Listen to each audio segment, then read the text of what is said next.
Good afternoon and welcome to the regular meeting of the Board of Directors of the East Bay Regional Park District on May 2nd. We're starting today at 1:19. Welcome, everyone. First item of business, Madam Clerk, would you take the roll call, please? Yes, President Wassky. Director Eccles. Present. Director Mercurio. Director Coffey. Present. Director Rosario. Here. Director Corbett. Here. Director Sanwa. Here. And President Wassky. Here. General Manager Landreth. Present. And General Counsel Burgo. Here. Thank you. All right, thank you. And we'll begin with the Pledge of Allegiance. Director Rosario, would you lead us?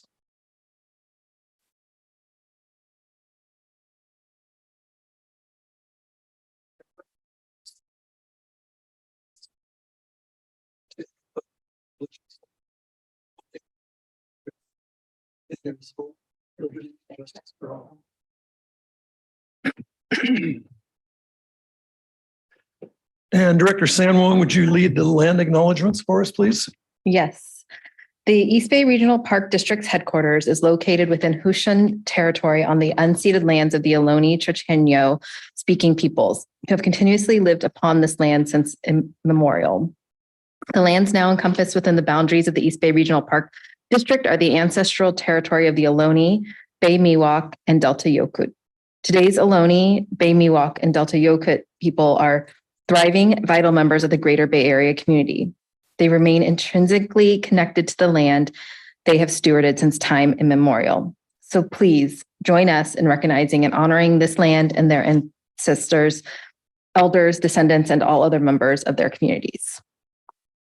Thank you. And now we'll move to the approval of the agenda. Do I have a motion to approve the agenda? Motion by Member Eccles, second by Director Mercurio. Madam Clerk, would you take a roll call vote, please? Yes, President Wassky. Director Sanwong. Yes. Director Mercurio. Yes. Director Coffey. Aye. Director Rosario. Aye. Director Corbett. Aye. Director Eccles. Aye. And President Wassky.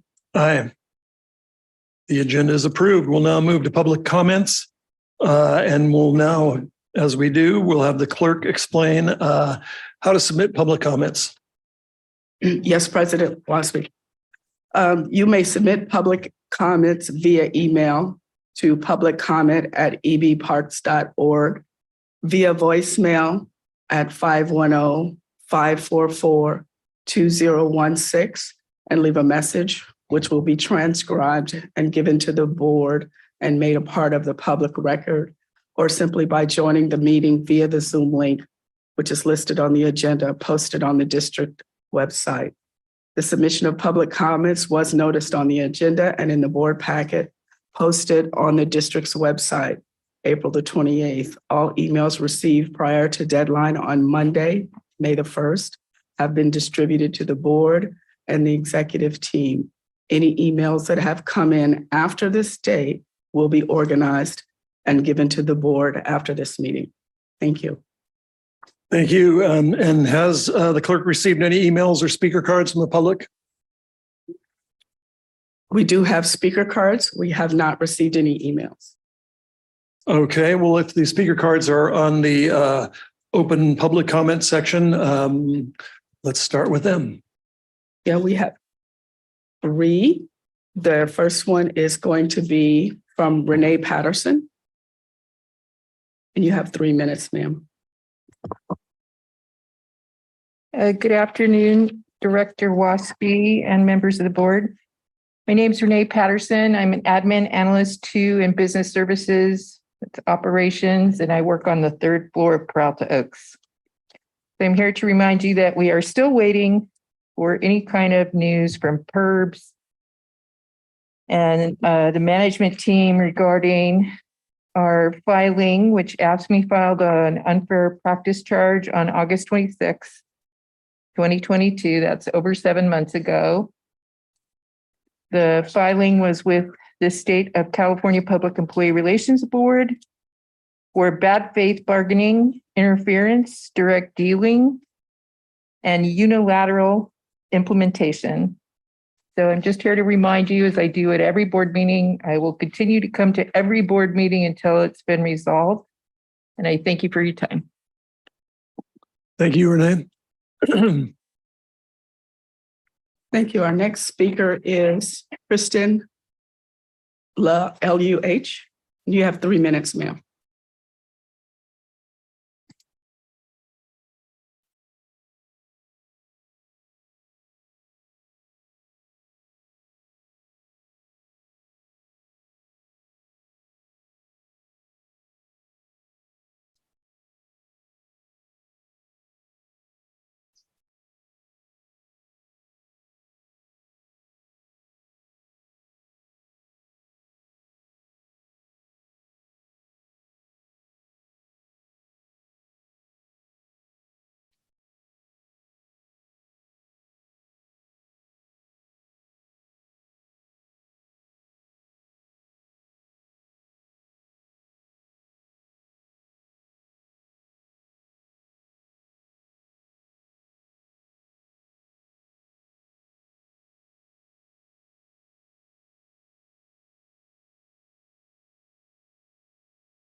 Therefore, if an employer implements screening protocols that include COVID-19 viral testing, the ADA requires that any mandatory medical test of employees be job-related and consistent with business necessity.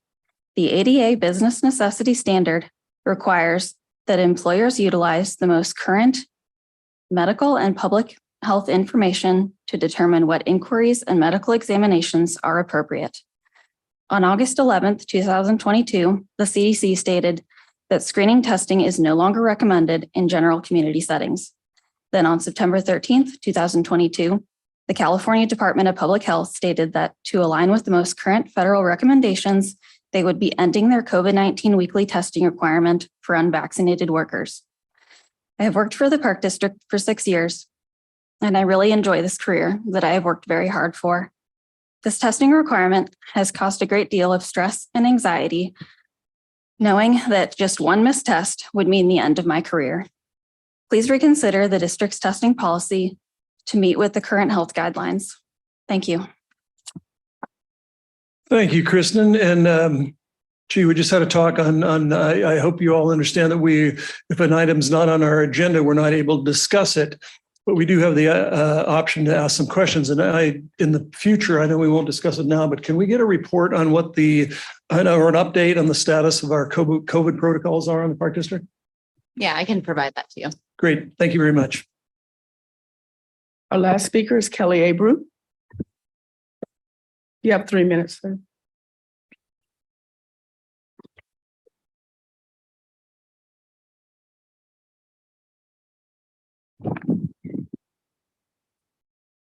I want to go down a potpourri of issues. Let's start, I'll go in reverse order. Emergency declaration, that was in January. And reports should be coming back, within 6 months was the commitment at that time. Within 6 months, management will come back to this board with reports on what was done under the emergency powers.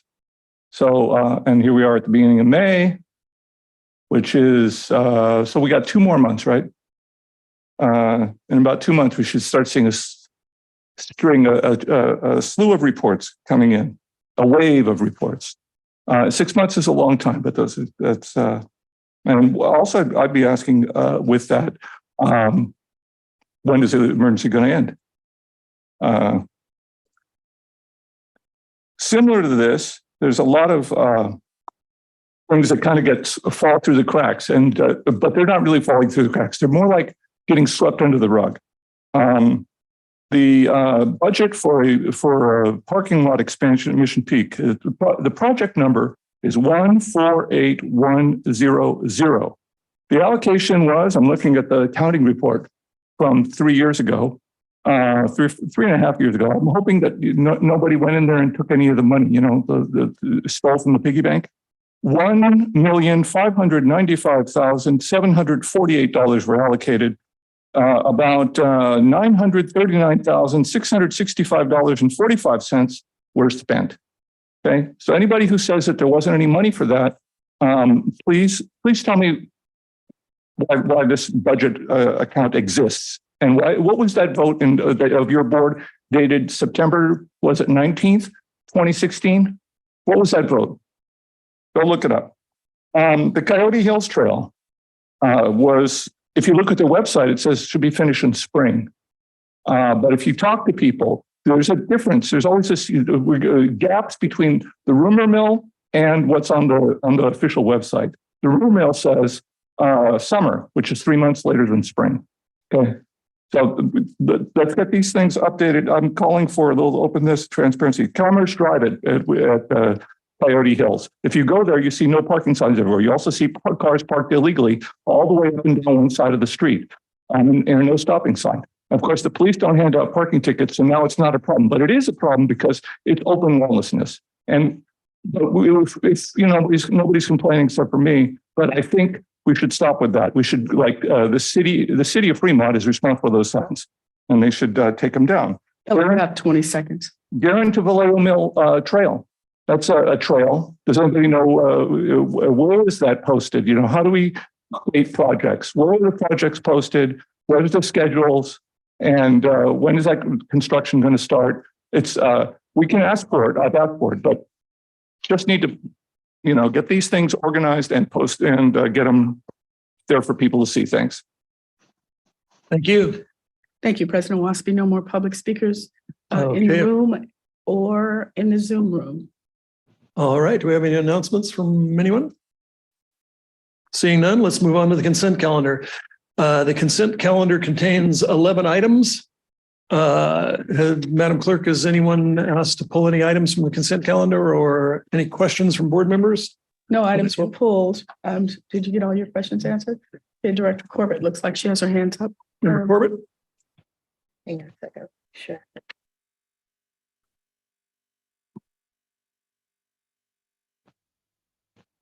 Sorry. I did have an item up. I've already brought it up with the staff to see if we could just have a bit of more of a presentation of item G. Item G? Yep. That is the authorization to execute a lease with the California State Lands Commission for the continued operation of portions of the San Leandro Bay shoreline. Yeah. And you're asking for a little report from staff. Yes, please. I see Michael Reeves and Mr. Wysocki listed. Who would like to address that?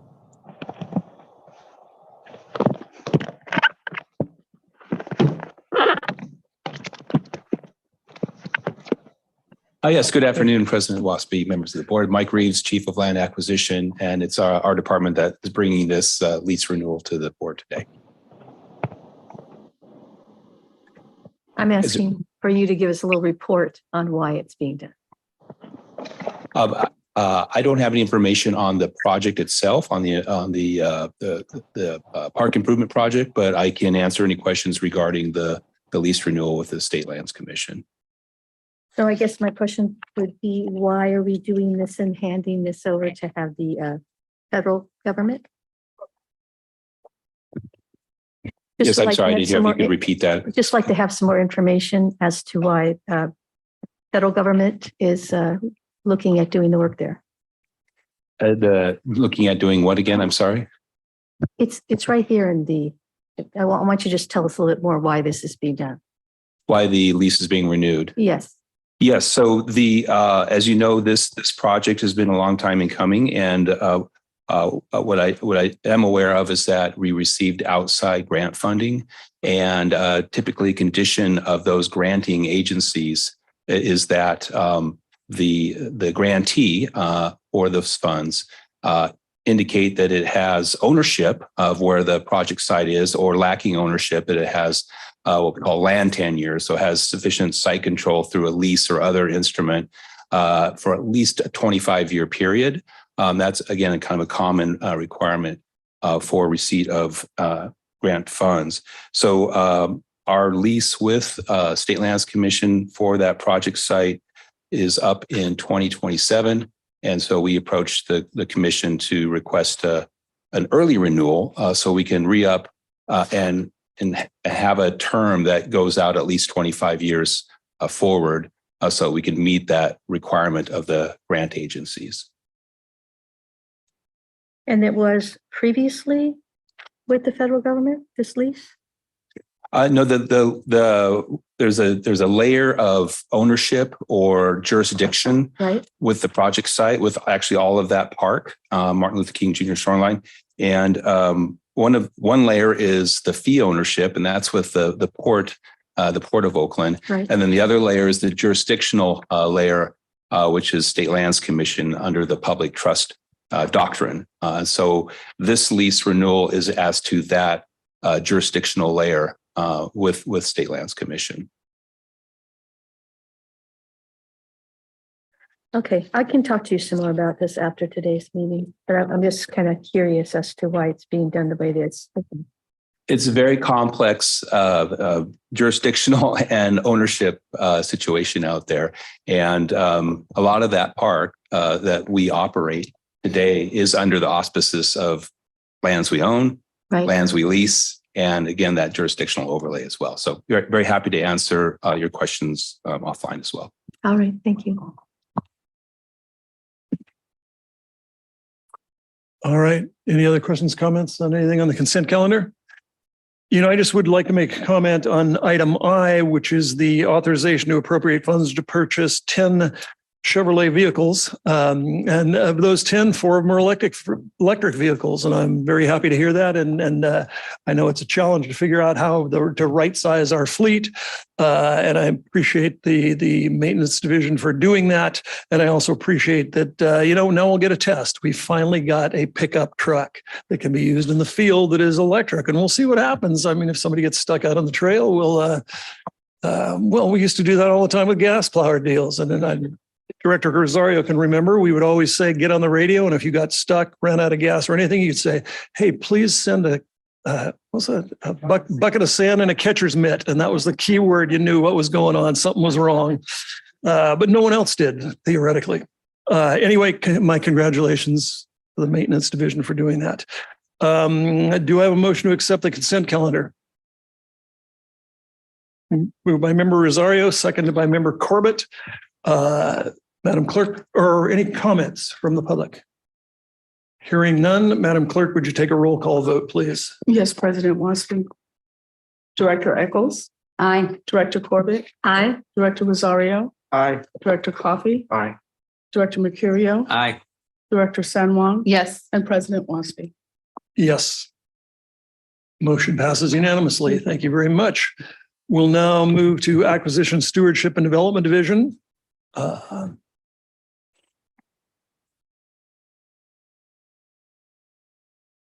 Good afternoon, board members.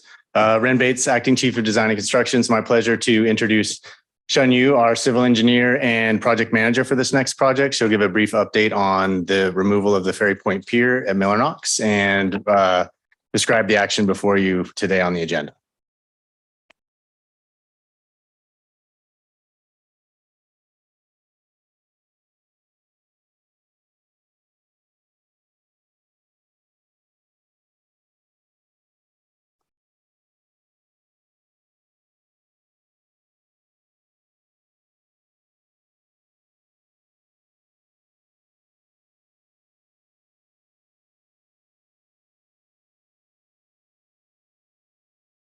Nice to see you all. Thank you, President Wasby, members of the board, and all the public members for the opportunity to talk with you today about Ferry Point Pier removal project.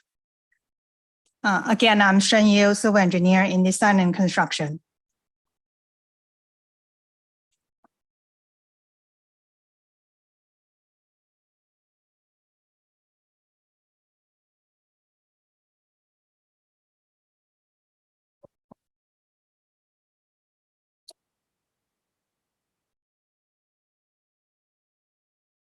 Action before you today is authorization to amend a consultant service contract with Muffin Nickel and transfer and appropriate funds for the removed Ferry Point Pier project.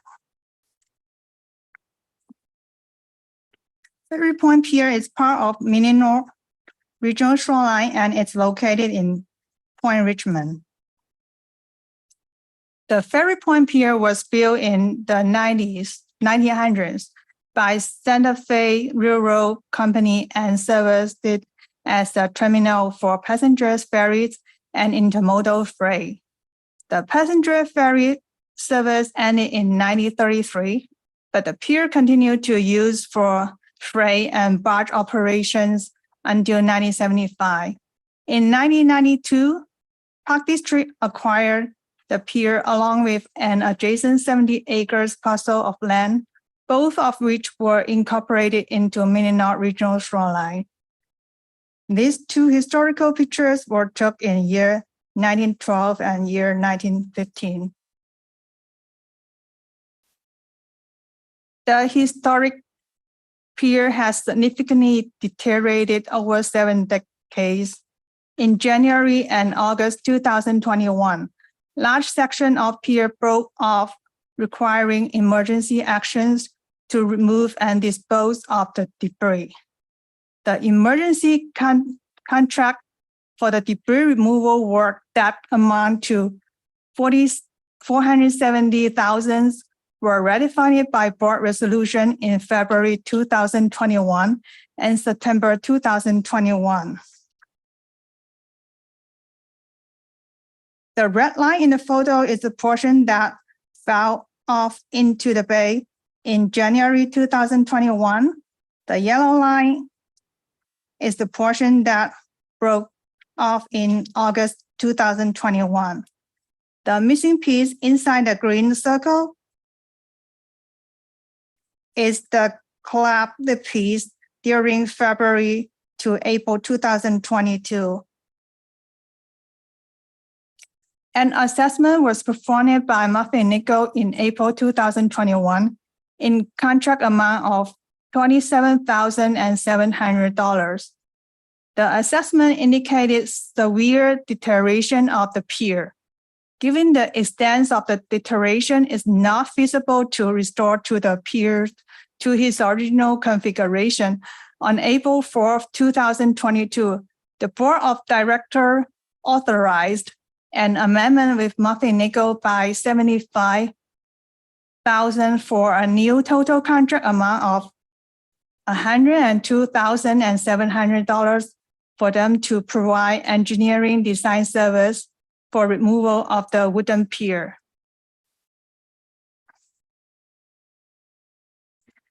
The concrete public fishing pier constructed in 2001 and the historic steel and concrete gantry structure are not considered to be at risk of collapse and will not be affected by the removal project.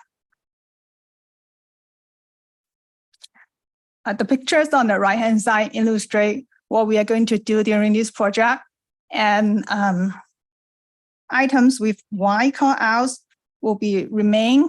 Items with yellow callouts will be removed during construction.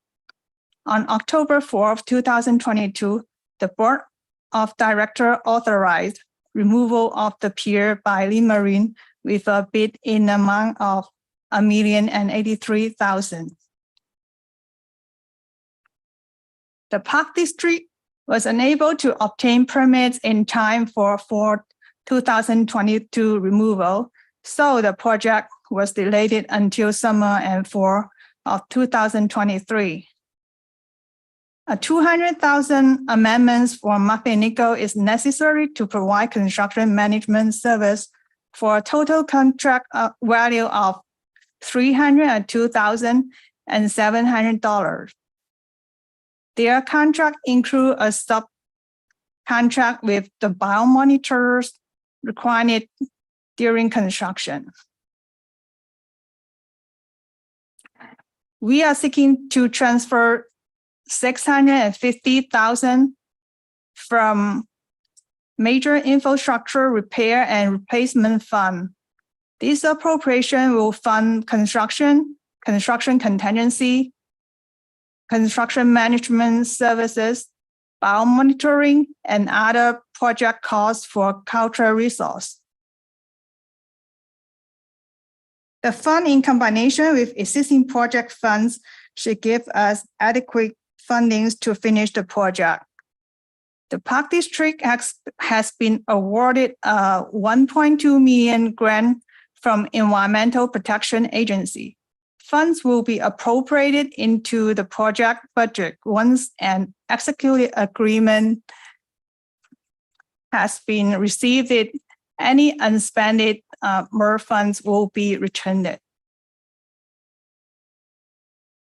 So with that, again, the action before you today are authorized to amend a consultant service contract with Muffin Nickel in the amount of $200,000 and authorize the transfer of $650,000 from the Major Infrastructure Renovation and Replacement Fund and appropriate the fund into the Remove Ferry Point Pier project at Mininor Regional Shoreline.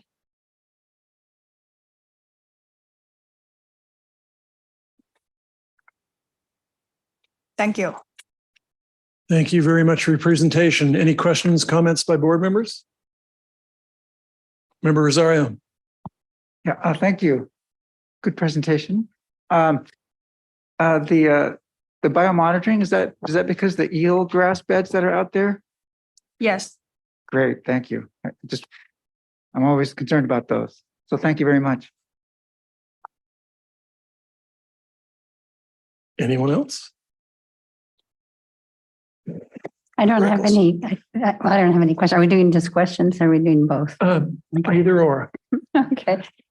Excuse me. I just want to thank you for the presentation, and I'm glad to see this work proceeding, and it looks good. All right. Any members, or John, go ahead. So as someone who appreciates this kind of infrastructure that's going away, I thought I might give a little background that I found out by looking at it. We're basically doing a mercy demolition on something that's self-destructing on its own. And it's very appropriate and very needed. So, but there is some history there.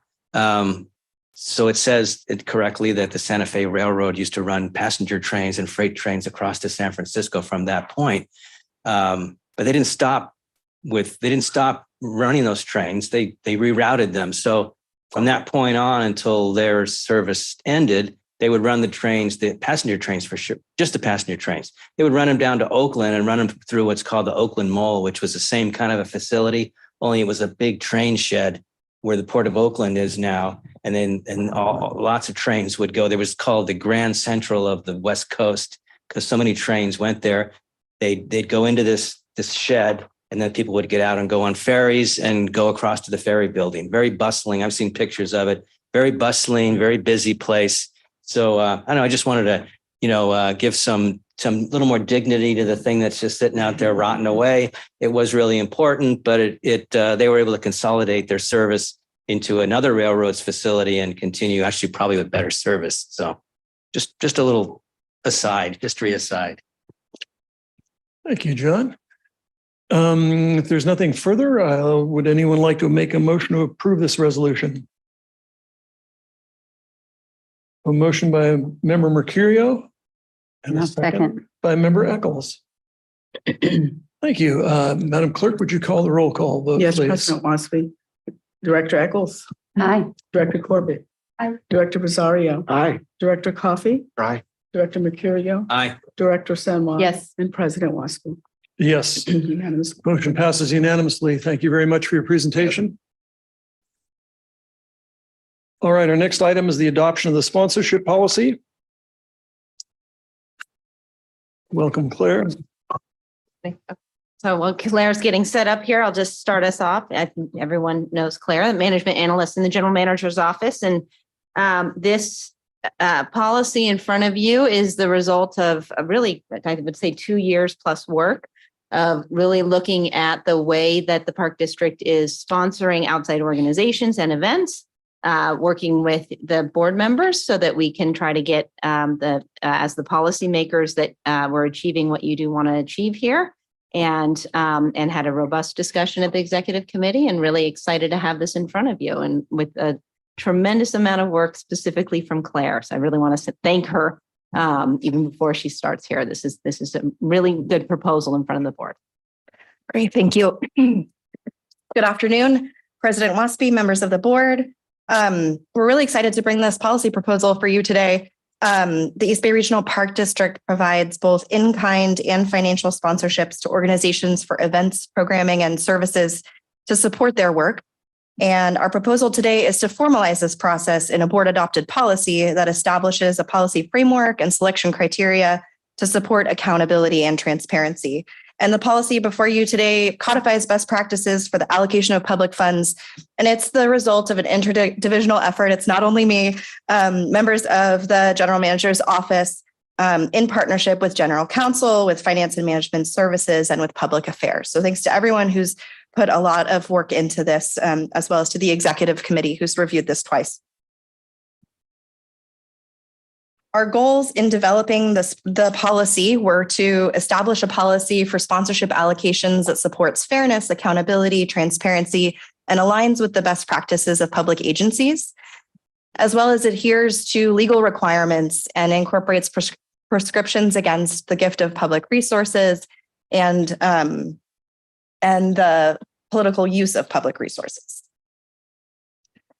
We're also looking to advance the Park District's established mission, vision, and goals through financial and in-kind sponsorship support for mutually beneficial relationships. And we want to evaluate and award sponsorship requests based on set criteria that clarifies the public benefit achieved by the agency's participation.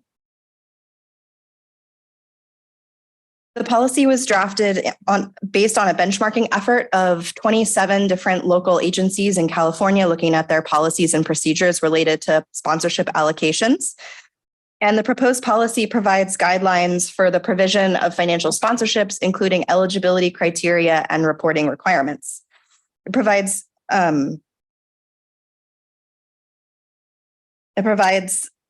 clarifies the sponsorship authority lies with both the general manager and the board president, who will use the guidelines in the proposed policy for their decision making. And the general manager will make decisions based on the general manager's budget and may also build some annual sponsorships as line items in future budgets. And the board president will have the opportunity to make decisions based on the board of directors budget and may choose to grant ward-specific sponsorship opportunities that are proposed by individual board members. The policy also proposes to continue the fee waiver and reduction procedure for in-kind sponsorship requests. Right now, that procedure allows for facility fee waivers or reductions for organized groups serving the disabled, seniors, low-income individuals, or school groups that are located within the Park District's boundaries, as well as for local public agencies with whom the Park District has a working relationship. So we propose continuing that procedure as is, with adding a reporting requirement for all sponsorship requests. The policy includes eligibility requirements as well, such as prohibitions on certain types of sponsorships, like those to organizations that engage in illegal or undesirable activities. After reviewing the past 5 years of sponsorship data, which is included in your packet, we noticed that there's a very small percentage of sponsorships that we've issued in the past that wouldn't be eligible under this policy. But some of those that wouldn't fit under these eligibility requirements include sponsorships to individuals, sponsorships to privately owned businesses, or to organizations that engage in political activity. Requesting organizations also must meet one of 4 eligibility criteria as listed here. Approved sponsorships must either further the Park District's mission or work, further the public purpose of the Park District by allowing for promotion of the Park District to the public and or specific audiences, benefit a strategic partnership that supports the Park District carry out its mission, or offer a secondary benefit such as an educational opportunity for staff or members of the board. And we found that many of the sponsorships we've issued in the past actually meet multiple eligibility criteria or all in some cases. So these felt like a really good fit. This table shows the sponsorship allocations in the 2023 budget for a total of $82,000. And you'll see the board of directors sponsorship allocation in the budget for 2023 is $9,200 and the general manager's allocation is $45,000. Our proposed policy would apply to all of these funds and their use. So in order to allow the board president to authorize sponsorship awards using the board's budget, we actually suggest moving $50,000 of the board's contingency fund, which requires full board approval for any expenditures over $5,000, and moving it into the sponsorship account. This would provide a sponsorship budget of nearly $60,000 this year for the board, and the general manager would continue to have $45,000 to use. That would increase the total sponsorship budget for 2023 for the district to $132,000. And the change would create more flexibility for the board to authorize sponsorships because there's more restrictions on that contingency fund, and also create increased transparency and allow for better reporting by issuing sponsorships directly from the sponsorship account. So help us in our annual reporting and be really clear about how we're using those funds to the public. So with that, our recommendation is the general manager and the board executive committee by unanimous vote recommend that the board of directors adopt a new sponsorship policy and approve a budget transfer of $50,000 from the board of directors contingency account to the board of directors contributions / sponsorships account. So that concludes my presentation. I'm happy to answer questions. I know this is a lot to take in, so happy to answer anything. Thank you, Claire. Any questions, comments from board members? Member Rosario. I just wanted to thank you for all this work. I think this is a policy that was much needed, and to give us a standardized way and transparent way of allocating these sponsorships. So I really like it. So I just wanted to thank you for all your work. And I listened to both the executive committee meetings and also got to meet with staff just yesterday for more in-depth discussion. So I really appreciate the effort here in doing the right thing and making sure that we are in advance with the law. Thank you. Member Corbett.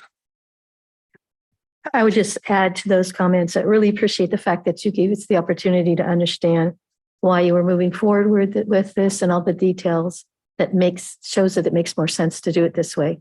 So, and also including us in the discussion in advance. So thank you very much. Just very much appreciated. Hope we do all things that way. We usually do. Thank you. Member Coffey.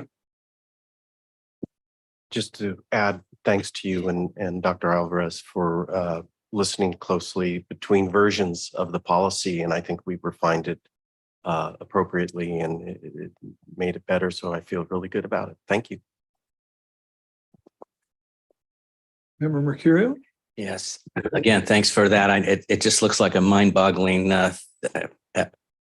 animal to get your arms around and wrestle, but you did it. And I was really struck by and looking at the list that had to be printed in a really small font because there was so much of it. We would have had pages and pages of the scope of the district's participation and partnership with other agencies. And, I was reading them and they all look very appropriate for what we do. And they seem to have a connection, but it is important to have a defensible position on these things. I mean, this is a place where you could find yourself in trouble by those that want to find fault with what you're doing or whatever agenda they might have. But yeah, I really think that's great because, some other agencies might just run away from this and just realize what they've got and just shut it all down. And I'm proud that we took you did the work and made it so that there's a clear policy and we can continue to do it. And I'm also interested and happy to see that that the amount is increasing somewhat. And then I'm just wondering, this is just kind of a nuts and bolts thing. Where would that live if I wanted to look at it? Is there a common the policy itself? Yeah, we're envisioning it's part of our sponsorship policies that live on our drive. So we'd be happy to share with you at any point. Yeah, I'm talking about, give me enough time and I'll forget about this. And so I'll look at it again. But if I have an idea, I'd rather look at it first before I pitch it to somebody. So, okay, good. Thank you.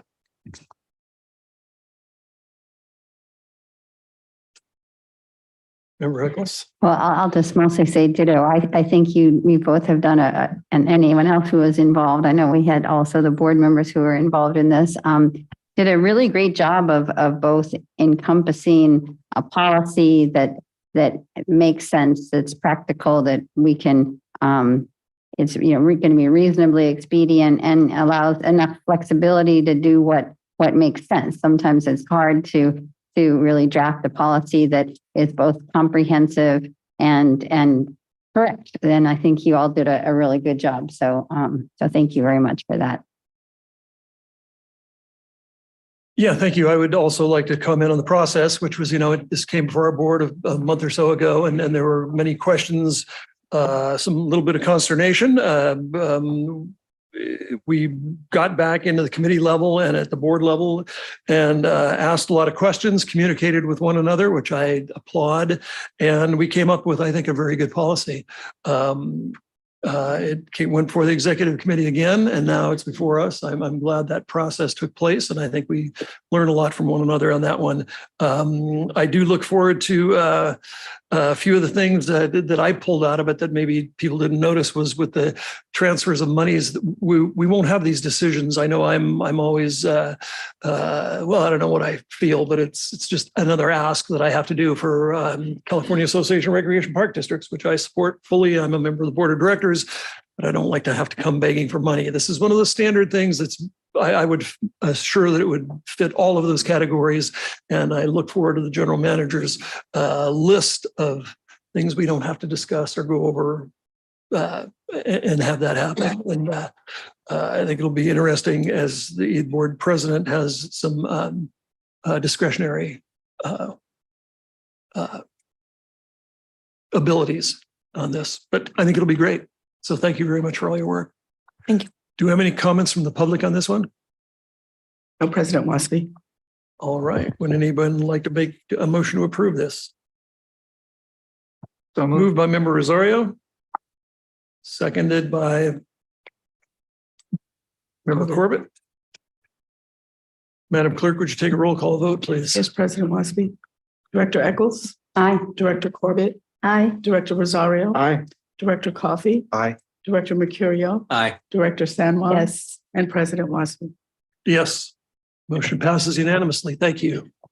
Thank you. Now we'll move to the authorization to amend the contract with Prime Government Solutions in the amount of $68,011 for additional support for streaming hybrid public meetings. Claire. Yeah, I'm going to stay right here. Do you want to give it an introduction? Sure. Thank you so much, Claire. Director Wasby, members of the board, Deputy General Manager, Dr. Ana Alvarez. And I want to just take a few moments of your time to introduce this item only because it's very timely.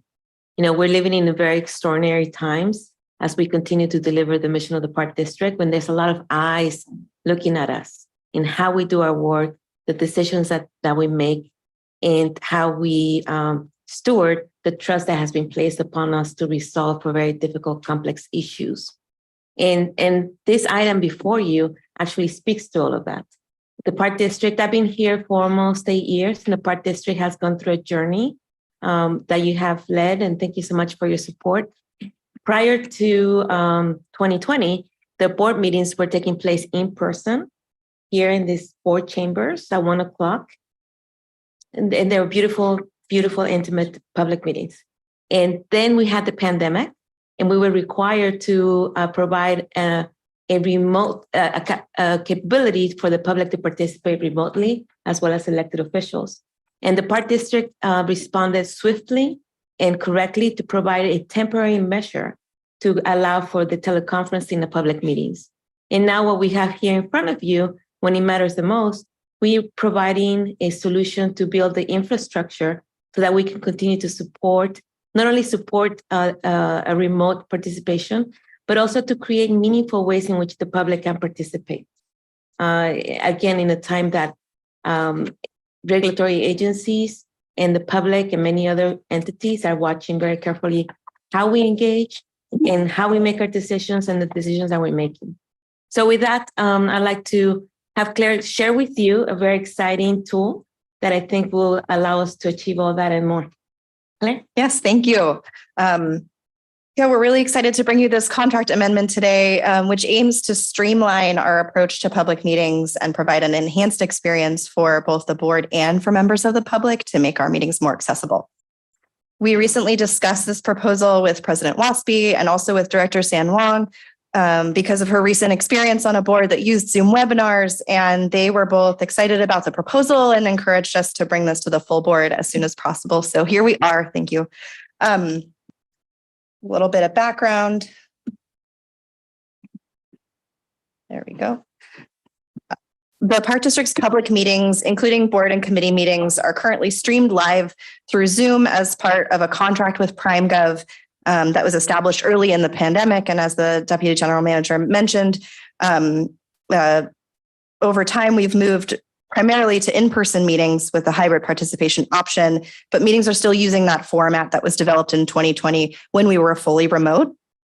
And so an interdivisional team comprised of representatives from the general manager's office, including clerk of the board staff, finance and management services staff, including information services and office services, as well as a representative from public affairs, came together and discussed our long-term goals for public meetings and have come up with an excellent solution to achieve those goals. So the goals identified include determining a long-term solution to support streaming for hybrid public meetings.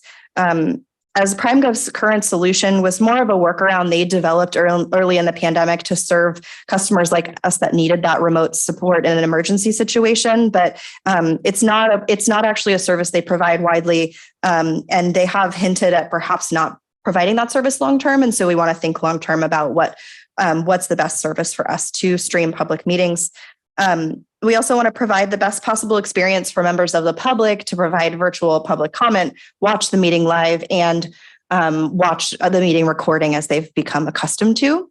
And we want to align with best practices of other public agencies, demonstrate a high level of professionalism and accessibility to the public, and also increase security and incorporate safeguards to ensure seamless public meetings for all.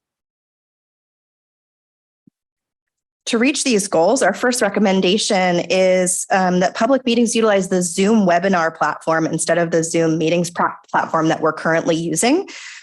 The Zoom meetings platform is best really for small internal meetings where all the participants are known and there's a high level of collaboration from all participants.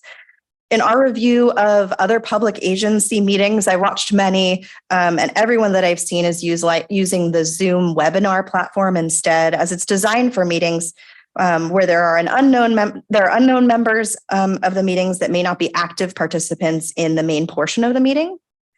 In a Zoom webinar, the members of the public would join as an attendee, and they can still view and listen to the meeting, so they're a part of the meeting, and the clerk can allow them to speak during the public comment period, but their video would not be shown as a security measure.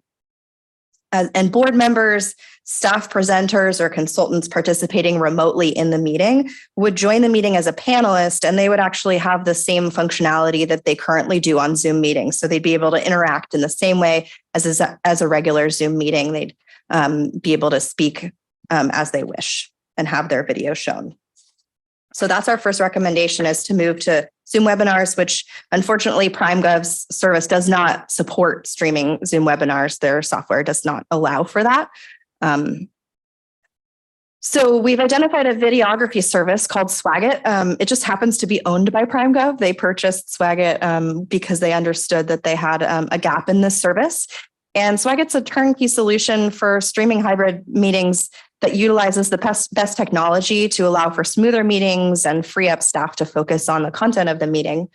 Swagit is a remote videography production service that can provide high quality video and graphics and live stream our public meetings via a Zoom webinar.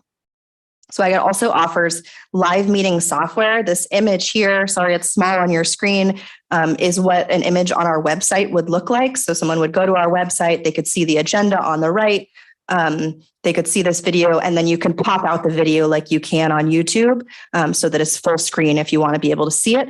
And the board members would have access to this view on their laptops too, so you could see the video as it's live and also follow along on the agenda.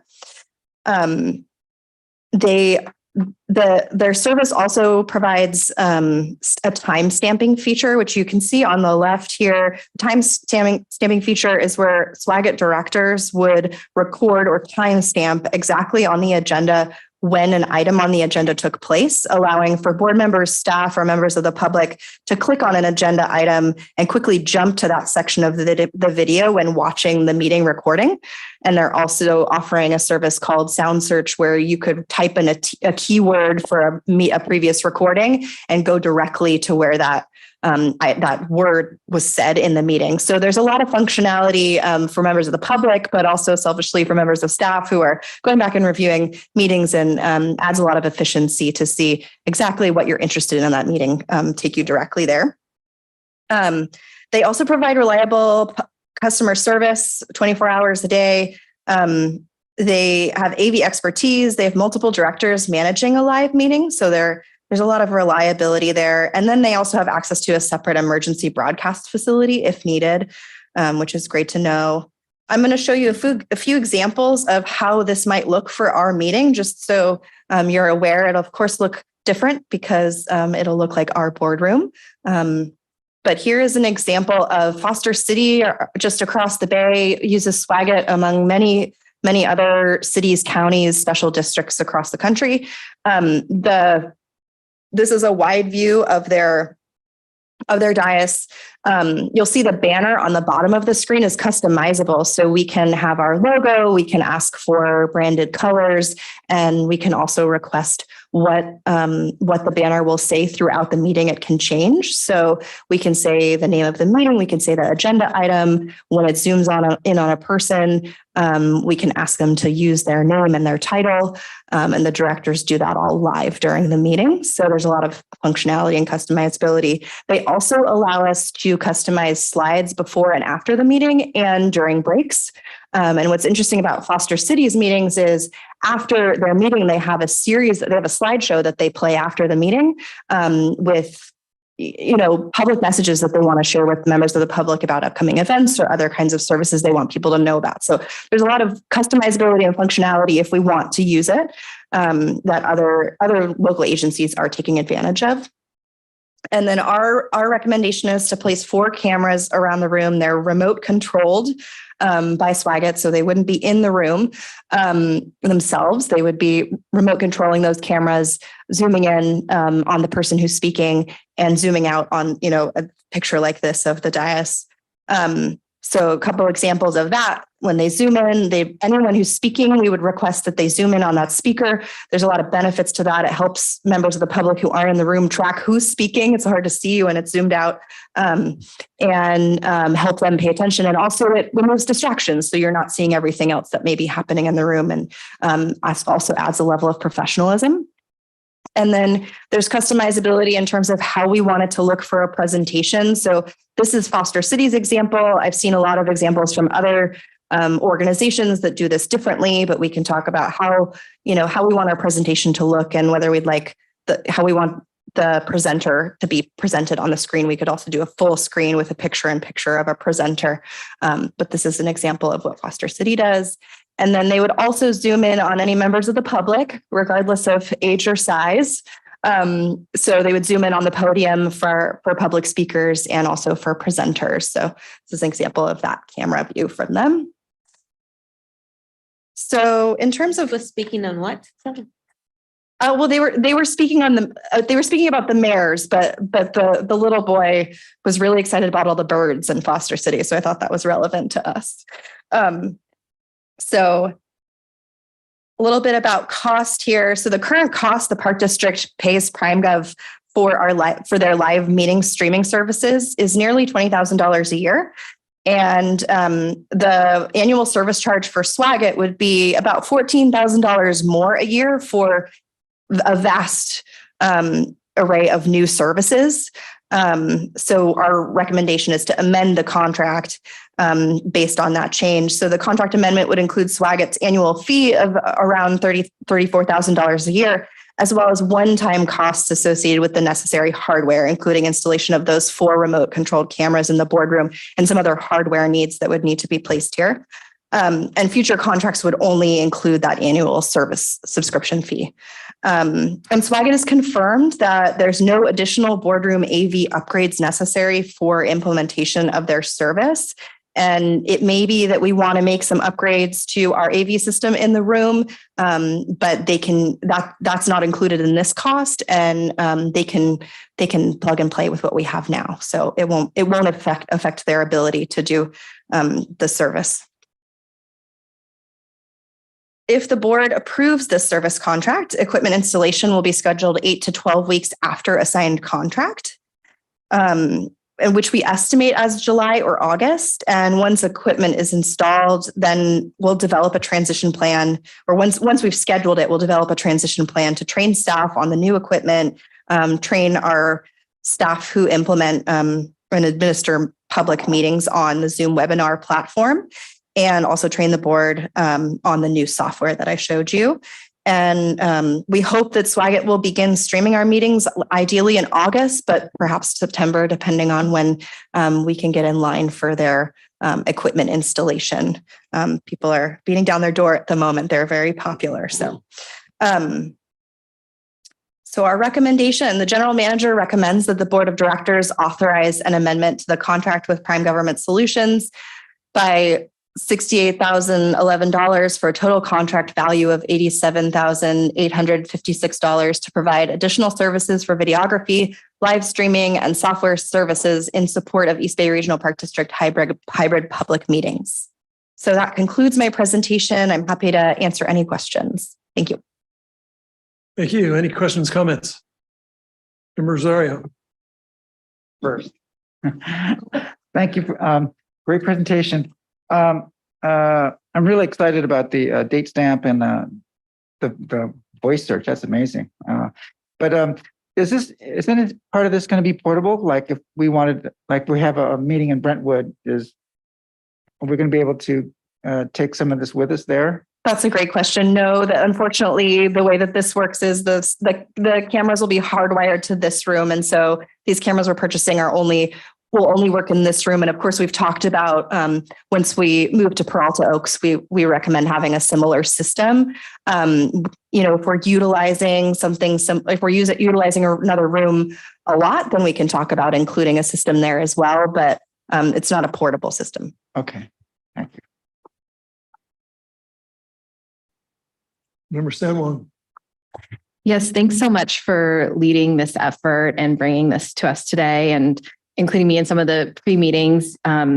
Certainly, I always talk about handing out the calendars, the East Bay Regional Parks calendars back in January, and how it was so much fun to actually give out the calendars and see how much enthusiasm there is and that exists for our park district. And one of the things I noticed, though, however, handing out the calendars is that while there's so much enthusiasm and so much support for us, a lot of people don't understand the board of directors, our board meetings, the issues that face us, what our goals are, some of the big projects that we're working on. And I really do believe that moving forward with this technology will help us bridge some of that gap so that we can help better connect with all this enthusiasm and support that exists for us so that people can understand, what we're working on and what our goals are for the park district. I also, one of my personal goals as well is, how do we do better outreach to, busy Bay Area professionals, workers, parents, and also reach out to some of the younger generations who are really engaged in a lot of the issues that we are working on and that we have set as goals. And I think that this tool and this, change for our online meetings will help us, achieve those goals. So I'm really looking forward to this. So thank you. Thanks. Anyone else? Hearing none. Any comments from the public? This should be We do have one speaker, Kelly Abreu. You have 3 minutes, sir.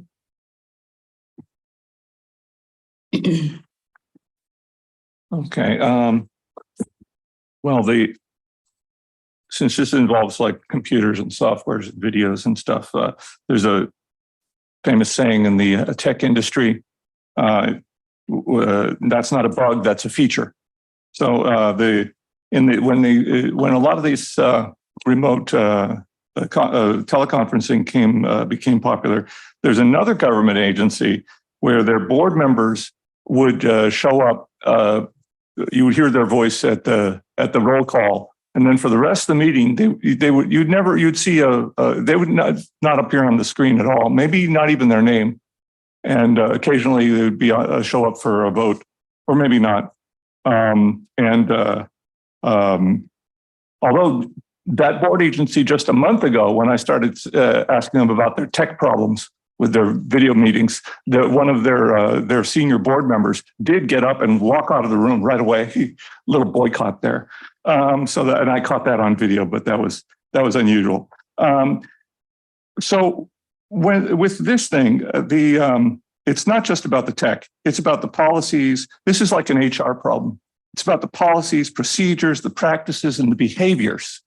And you can fix all the tech in the world, but if your policies and your procedures, your goals, and your aims are not aligned with running a proper teleconferencing system, then you're going to get results like what happens in one of these board meetings here at this board district. And also, if you're not responsive and you don't listen, then you're going to get people like me coming up a year later, or maybe 2 years later, after you've consistently made a practice of doing something that I find to be unacceptable in running your meetings. That's called the Board Operations Committee. And what they do is they'll listen to them on YouTube or whatever. There's a 30 or 40-second lag that they've known about for a year or two because they've heard about it enough times and they've been ignoring these complaints. Then when it switched over to the panelist and you go switch over to Zoom, the public speaker, it's equivalent to going outside for 40 seconds. You don't know what's happening in here, but there's something happening. Then come back in, and now it's your turn to talk. So you've now been in the closet for a dark closet for 40 seconds. And so that's how they run these things. It's within the operations department. It's a consistent practice. And unless you fix their policies, their procedures, their practices, their behaviors, their aims, their goals, unless you get this communicated to them, I think they'll probably keep doing it. I think they really enjoy this. No other, this park district has a lot of different boards, a lot of different agencies. You have to be doing things that are consistently bad, deliberately bad, resolutely bad, obstinately bad for people like me to get up and complain about it like I'm doing now. Thank you. Thank you. Thank you. Thank you for your report, Claire. I look forward to this. I think we'll be more open, we'll be more transparent, we'll be more accessible, which is what we preach all the time. And I'm very happy about this. And if there's nothing further, I'll accept a motion to approve this. I'll second. Moved by member Corbett, seconded by member Mercurio. Madam Clerk, would you take a roll call vote, please? Yes, President Wasby. Director Eccles? Aye. Director Corbett? Director Rosario? Aye. Director Coffey? Aye. Director Mercurio? Aye. Director San Juan? Yes. And President Wasby. Yes. The motion passes unanimously. Thank you all. Our next item is the Federal Advocacy Conference presentation by Eric and Lisa.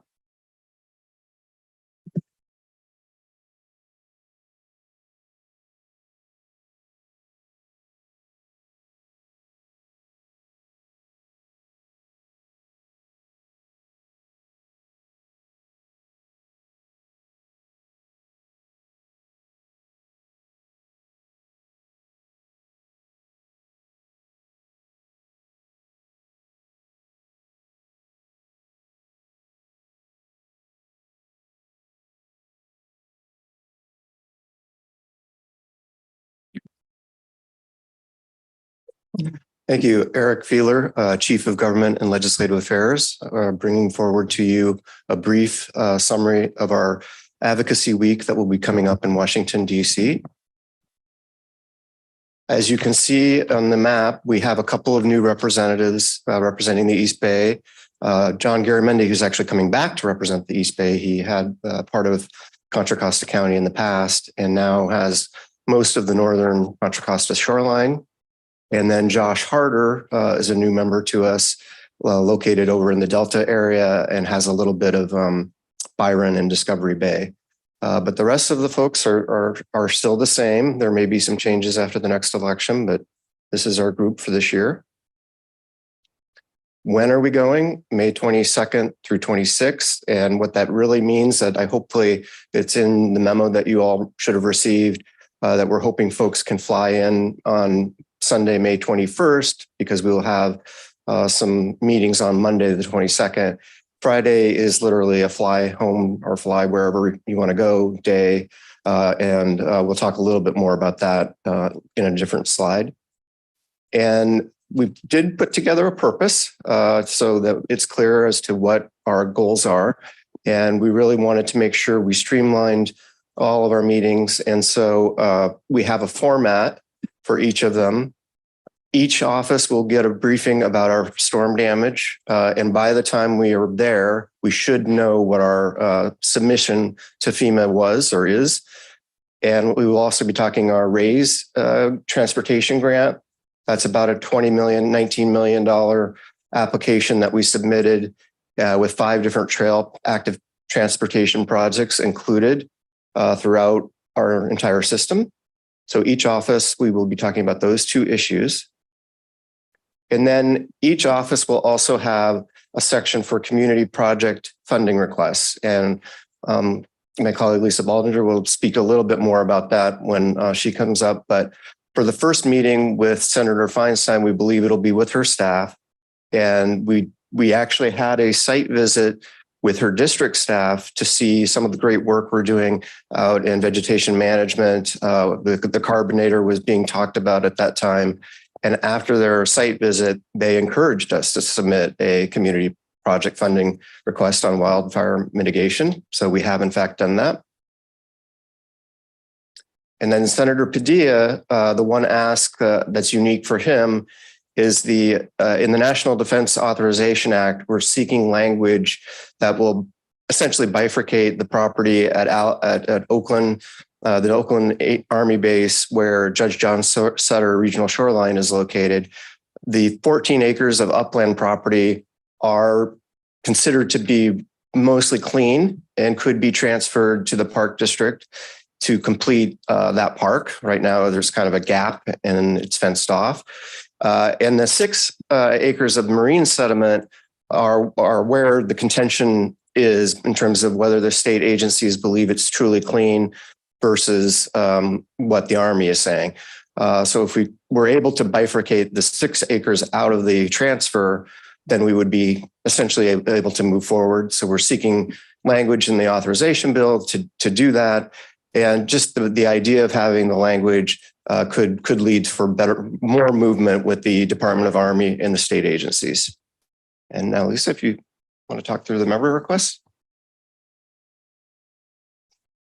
Great. Good afternoon, Lisa Baldinger, Legislative and Policy Management Analyst, and one of your staff support for the Federal Advocacy Conference. As Eric shared, for each office, we have a specific ask. And what's interesting about our federal ask is really how formal they've become in recent years. So both for that community project request that we submitted to Senator Feinstein's office, as well as the National Defense Authorization Act that we submitted to Senator Padilla, they were through online portals on their website. And so as we're having these conversations with staff, just wanted to assure the board that we have gone through the formal process, and now this is a conversation with the elected official or staff at the Senate level. So next up with Representative John Garamendi, we submitted a community project funding request for $900,000 for the Martinez San Francisco Bay Trail. This is a project that's been very successful. Grants manager Katie Hornbeck has advanced a number of grants and is doing a great job securing funding. And so our hope is that this $900 million will be that last money in, so the project can advance to completion. So we're excited about that. And we've received positive feedback from his office that it is continuing through the formal process. Representative Josh Harder, he's a new member of our delegation. So with his meeting, we will open with some history on East Bay Regional Park District. Some of the DC staff aren't as familiar with us as you are locally. We are a large district. And so really want to remind Representative Harder and his team who we are, and then share with them a little bit about our flood damage And with both Harder as well as Representative Khanna, we'll be working to see if there's interest in advancing a piece of legislation on the House side for grassland wildfire mitigation. This is a bill that was introduced at the Senate side last year, and we expect there to be a reintroduction, and we'd like to see a complementary bill on the House side. So far, we've had really positive conversations with Representative Ro Khanna's office. They're interested in being the lead with Harder's support. A friend of the Park District, Representative Mark DeSaulnier, with his office, will be providing an update on the Thurgood Marshall Regional Park, home of the Port Chicago 50. As the board's aware, last year he was able to advance $3 million for the Port Chicago Visitor Center. And so we're excited to continue that conversation with him with an understanding that future support will be needed for that site, that building, and that park. With Representative Barbara Lee, similar to Senator Padilla, we did put forward a formal request for language in the National Defense Authorization Act for bifurcation of the property at Judge John Sutter Regional Shoreline.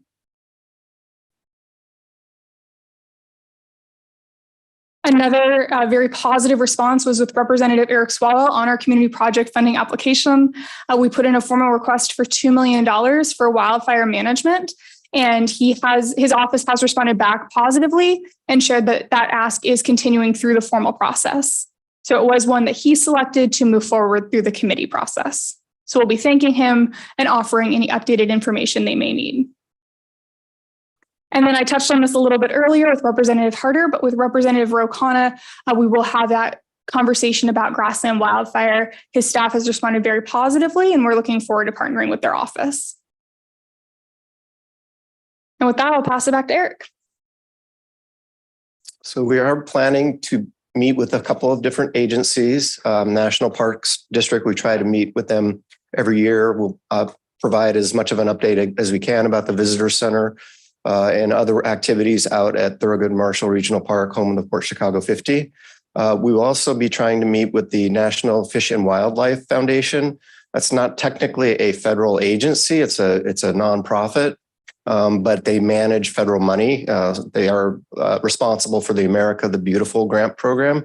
So we want to have a conversation with them about potentially having the Park District become eligible for some of those funds that are in their second year. And I believe they've got about $116 billion available. But the Park Agency currently doesn't really qualify for any of those programs. There's one program that deals with military establishments. And so technically the Tassajara Creek Trail could potentially be, given its proximity to Camp Parks, could potentially qualify, but that's the only thing that we currently have. So we want to have a conversation with them about that. We're also looking to try to meet with FEMA on the storm damage as well. Their logo is not listed here, but that is another one that we're trying to put together. And then just to give you a bit of a snapshot of the week, we're planning on Monday, sort of mid-morning. We're staying at the Residence Inn. There's many of you recall there's a sort of a buffet breakfast area there. When that clears out, we thought we would have Peter Umhofer, who is our federal advocate, come and provide a briefing, a preview of the week, and also just his general comments that he has given to us every year when we go there. And then in the afternoon, planning to meet with the staffs for Senator Feinstein and Senator Padilla. On the 23rd, Tuesday, we're planning or hoping to spend the day in the Cannon office building, where we'll be meeting with probably the largest share of our delegation that day. So we'll try to get them condensed so we can have it a fairly efficient visit at the Cannon building. And then Wednesday, the Rayburn building, we have a couple meetings there. And for Thursday, we have secured a few tickets for the White House. We do need to, if we're going to do that in the future, we do need to put request in a little bit more in advance. And the other items listed there that are under works, dinner outings for at least for the first 3 days of the week. And then Peter is working on a behind the scenes tour of the Lincoln Memorial. And he has also put in a request to meet with the Vice President's staff. And then, as previously mentioned, National Park Service and National Fish and Wildlife Foundation. And with that, we're happy to take any questions. As I mentioned, we did put together a fairly extensive memo that hopefully you'll have, but if there's any questions on that or the presentation, we'd be happy to take them. Member Zoria. Thank you for putting all this together. Question is, our asks for wildfire mitigation, they seem kind of low. Is there a reason? Yeah, so as Lisa mentioned, the community benefit project requests are really basically like a grant program now. They're not like the old earmarks where it was just a letter asking for money. You really do have to put together a real application with letters of support, and there are limits as to how much money they will allocate per request. And I think the limit is 3 to 4 million. Is that? Okay, yeah, so that's a higher request for the wildfire piece, but that's the reason the dollar amount is that low. Okay, and then when we go to FEMA, would we be out of line asking for more money there as for wildfire mitigation? We want to talk to them about, they have actually, Lisa, you want to talk about the program that they have for Building Back Better, maybe?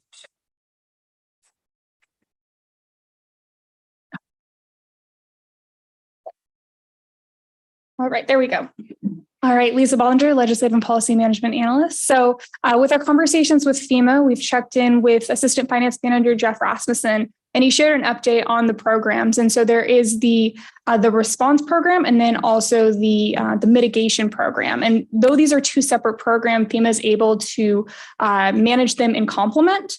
And so we had previously been sharing with the board our interest in having conversations with FEMA about not only addressing the impact, but going beyond the impact, making it that much more resilient. We now understand that with these two programs working in complement, we are able to do that. And so our request when we meet with FEMA is really just continuing that good partnership, thanking them for the years of working together, and then also working through the environmental processes, the necessary permitting in an expedited way so we can best address the damages so that we have resilient natural ecosystems. Yeah.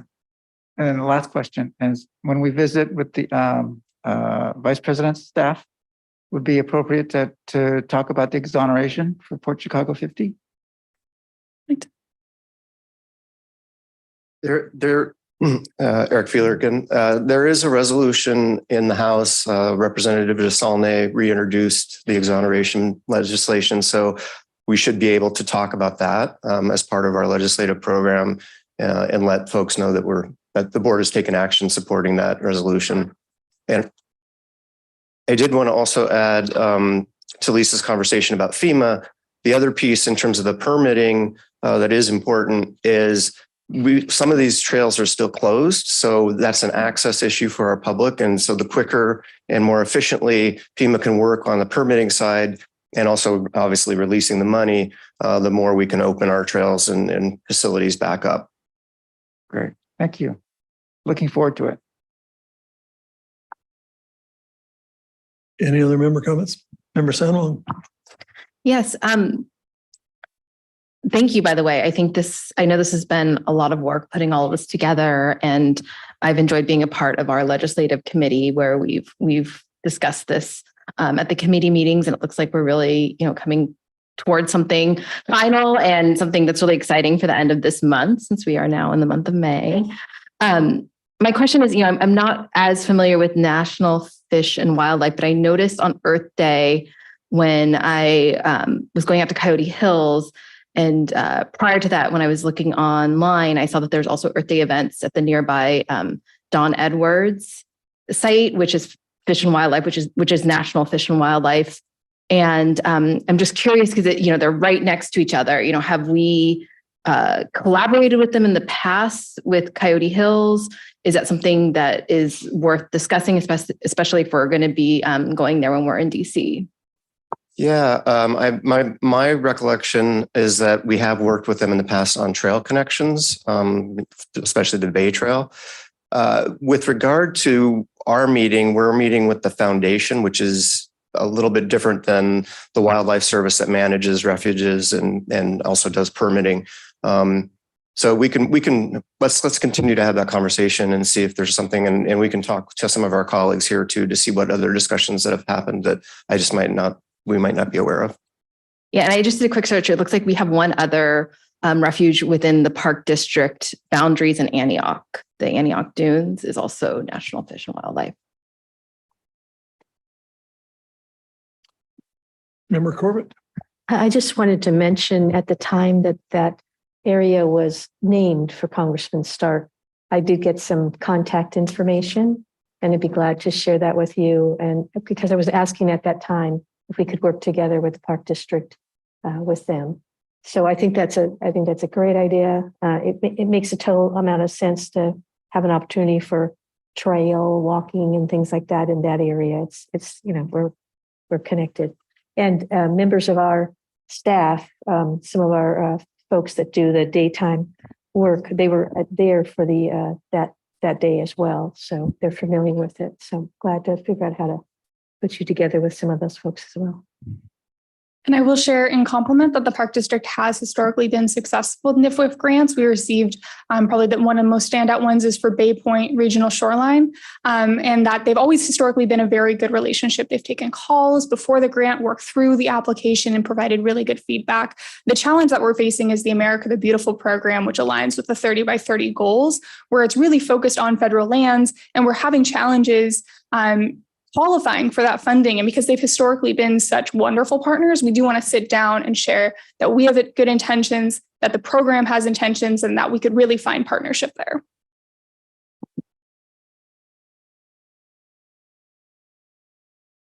Anything else? Member Corbett? With regard to the National Park Group that we're going to be meeting with, I just have a curious question. Would we have some specific issues to talk about with them? And where is that facility? The main relationship there is with one of their planning people, and we'd like to continue to have a conversation with them about the potential visitor center at Thorogood Marshall Regional Park, home of the Port Chicago 50.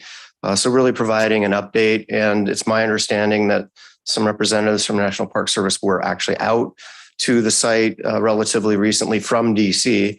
And so maybe getting an update from their perspective as to how the partnership's working and how we can continue to advance it.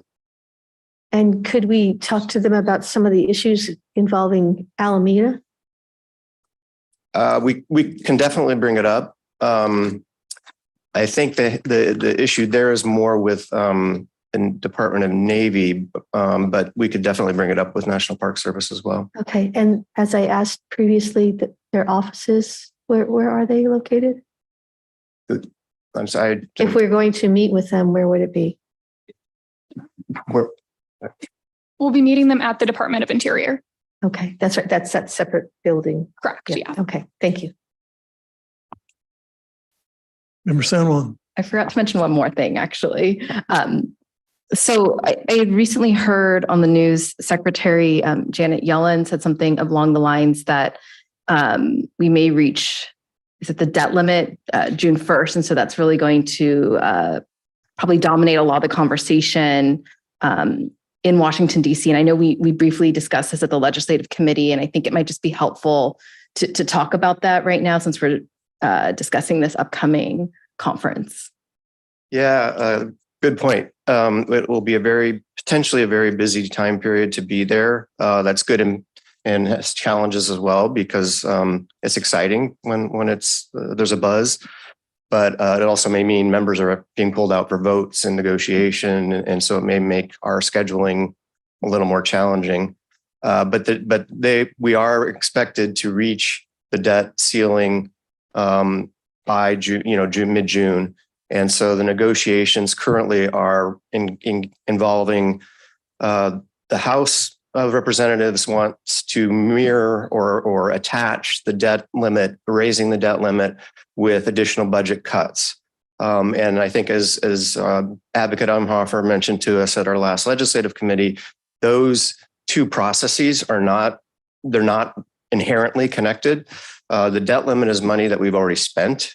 New spending is obviously money we haven't already spent. So linking them is not really historically what would be done, but that is the strategy on the House side.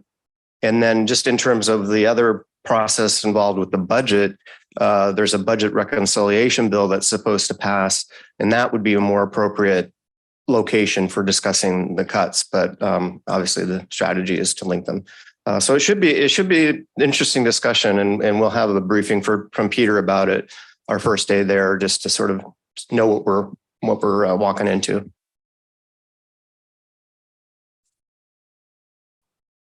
Member Corbett. I was just wondering, so do we have the news that session may be active during the 22nd, 26th? We don't have specific, if I'm understanding the question correctly, we don't have specific times set up. Well, actually, we may for a few of them, but we don't have the whole schedule laid out yet. We'll be getting that hopefully in the next week or so. But do we know whether Congress or the Senate will be in session during the? Oh, yes. I'm sorry, I think I misheard the question. Yes, that's one of the reasons we had to move the conference from March to May, because the week we were going to go, they were not going to be in session, and so we specifically found this week when we knew they would be. Okay. And with the debt limit, they're definitely going to be. They're going to be working. We'll be in session. Okay, that's good news. Thank you.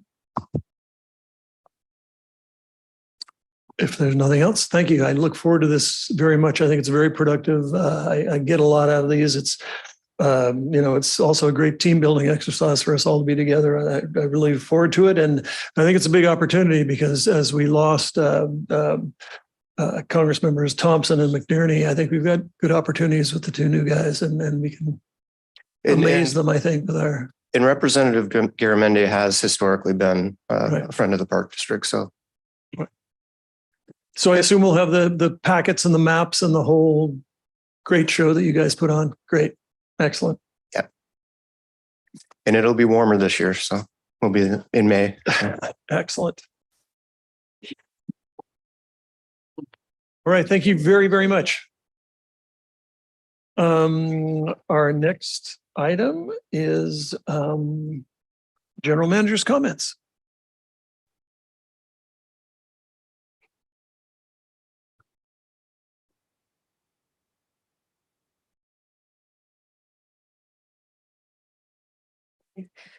Good afternoon, President Waspy, members of the board. Allison Cook, Assistant General Manager of HR, along with Janelle Rodriguez, my Chief of Workforce Development. We are here to do a brief presentation on some items that HR has been working on. We plan on coming back in June at the study session to present more thoroughly on all the great work, but I'm going to hand it over to Monica, our Benefits Manager, Rashida, our Recruitment and Training Manager, and Tui, our Senior Analyst in Recruitment. I'm fortunate enough I get to speak to you often, and I want you to hear from the employees that are really doing the good work that keeps the Park District moving forward.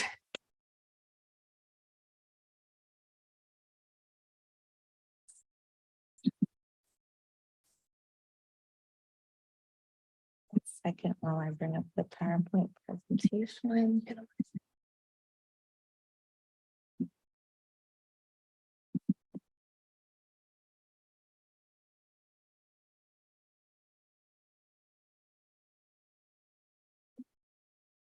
All right, let me make sure I share this with the public as well.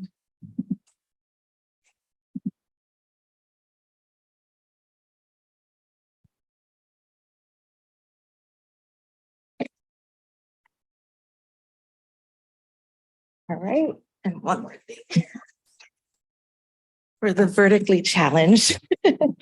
Good afternoon, President Waspy. Rashida Washington, again, the HR Recruitment and Training Manager.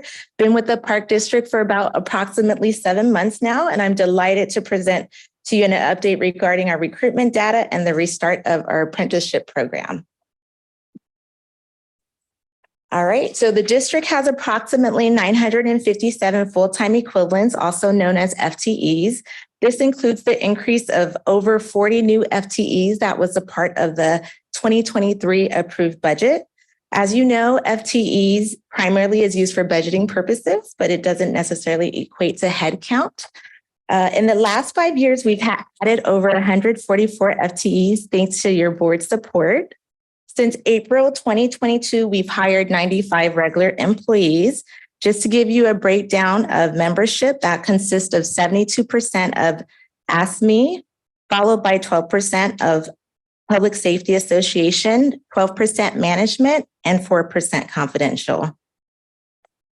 Since April 2022, our volunteer turnover rate is 7%, which is a reduction of 1.5% from when we presented the data to your board last year in June 2022. Our current vacancy rate is approximately 12.6%. However, if you extract the newly budgeted positions that we just approved as part of the 2023 budget, this would reduce the rate down to 9%. We remain committed to recruiting and retaining a diverse workforce of excellence. Moving on to the apprenticeship program, just to give you some history, the apprenticeship program started in 1979 as a joint management and union effort with ASME Loco 2428 to provide promotional opportunities to train for positions in the Park District without prior knowledge and skills of the trade profession. We are in active status with the State of California Division of Apprenticeship, also known as DAS. And I am delighted to say that our standard agreement is still effective with DAS since November 1st of 2016. So with DAS, we currently have 4 apprenticeship positions that are active. The first one is the heavy equipment operator. The second is the equipment mechanic. The third is the carpenter. And the fourth one is the painter. All 4 active apprenticeship positions require a minimum of 144 hours of instruction per year, which is approximately 1 to 2 courses per year approved by our local education partner, which is the Hayward Adult School. These classes can be completed at local community college or adult schools, in addition to the on-the-job experience that the apprentice would be able to develop skill sets in as part of the apprenticeship program. The Park District has noticed ASME to reconvene the Joint Apprenticeship Committee. The committee is comprised of 2 management representatives, 2 union representatives, apprenticeship consultant representing DAS, which is identified by the state, and a local school district advisor, which would be the director of the Hayward Adult School.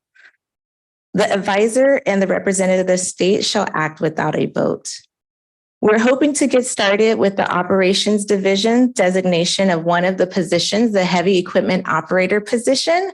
And we look forward to this important program here at the Park District. We're really, really excited to get this going again. So with that said, I'll stop for questions before I hand it over to my colleague, Monica. Member Rosario. This is exciting to hear. So has it been posted for the position for people to apply? Not yet. So we are starting by just bringing back an ASME into the conversation, and then we'll mutually agree upon our first meeting date for the Joint Apprenticeship Committee, which we hope to begin the discussions of the recruitment for that position. Excellent. Thank you. Any other questions, comments, board members? Member Sandlin. All this information is very helpful. So thank you so much for bringing this to us and summarizing it. Thank you. So thank you for your presentation. So I'm very happy about these apprenticeships and they're long overdue. Do you have a timeline on when this is going to get done? Because I can understand how if we start discussing it, that could be forever. Is there a timeline? So there isn't an established timeline just yet because the committee will sort of set the pace and the priorities. But we do, very soon plan to set that mutually date and at least have the first meeting, if not more, this year. Is the first meeting scheduled? It is not. We will work with ASME to identify a mutually agreeable date. Thank you. Thank you. President Waspy, we will present more on this in the June study session, so we will be able to provide a more detailed update. We understand that this has been a priority of the board, so we will make sure that this continues to move forward.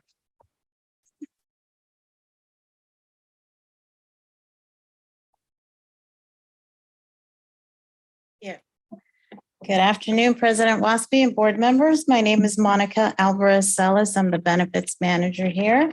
I'm here to talk to you about our latest and greatest benefit that we're going to offer to our employees. With your approval at the board meeting on April 18th, we were able to establish a 2-year contract with a new MHN or EAP provider. They're going to be replacing our current provider, MHN, for a 2-year contract. They're going to continue to provide confidential resources to help with personal and professional issues for up to 5 free sessions for all of our employees, which will include our board members as well as all of our temporary and seasonal employees. So in addition to providing traditional call center services, their benefit is also providing a digital platform, which we're very excited to present. The virtual counseling, it's going to be an expansion of text therapy, which is new, live chat and secure messaging through their platform called BetterHelp. BetterHelp does offer 24,000 counselors covering 50 states, so there's going to be much opportunity for access. And it also allows access to a counselor availability fast and easy. If for any reason any of our staff members require immediate support, they do have mental health professionals available if needed, which are managed by skilled clinicians that will help with next steps. Additional services that Concern will provide are parent coaching, which is new. That was not offered in our prior EAPs. Those are confidential, positive, non-judgmental sessions for parents with young children, which we all probably could use. They also offer guided mindfulness, which are live or on-demand videos to help build skills for a stress-free environment. Work-life resources in the areas of financial consultation, legal, elder care solution, and most importantly, and because of things happening these days, ID theft response. And most importantly, our management support, they'll continue to provide support to all of our management team as well as HR consultation.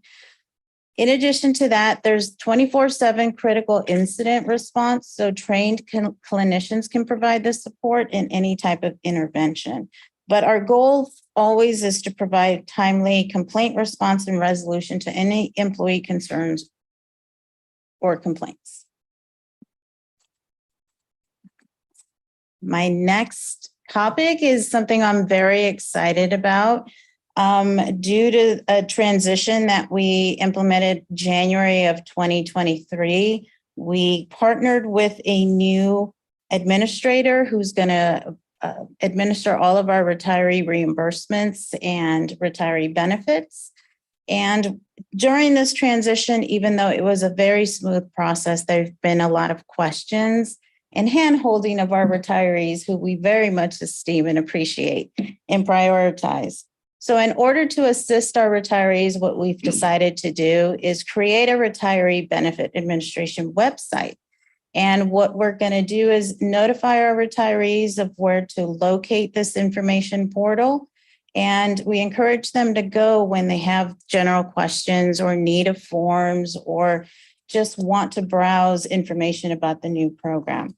I'm very excited to show you the actual website that we partnered with Public Affairs to create. You give me 1 second, I can show you.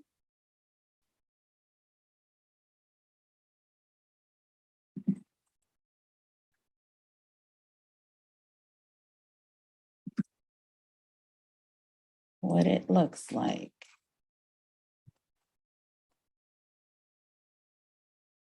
Don't know where it went. Yes, thank you. So the Retiree Benefit Administration website will be embedded within our jobs location. Again, it's going to provide quick links to general FAQs, ways to contact both us and P&A Group, as well as popular forms that our retirees will use. Any questions? Questions, comments? Member Rosario. Yeah, thank you. This is great. I'm really excited about the retired benefit website. They'll be very happy. Going back to the concern, what triggers a critical incident response, and who can do that? Anyone can do that. If there's an event on site, a death at the park, some type of physical altercation, anything that creates a concern that we need a professional come out and kind of create some way for people to manage with that event or that actual situation, we'll reach out to concern and they'll bring out a professional to either virtually or in person provide some resources. Great, thank you. And then regarding the virtual sessions,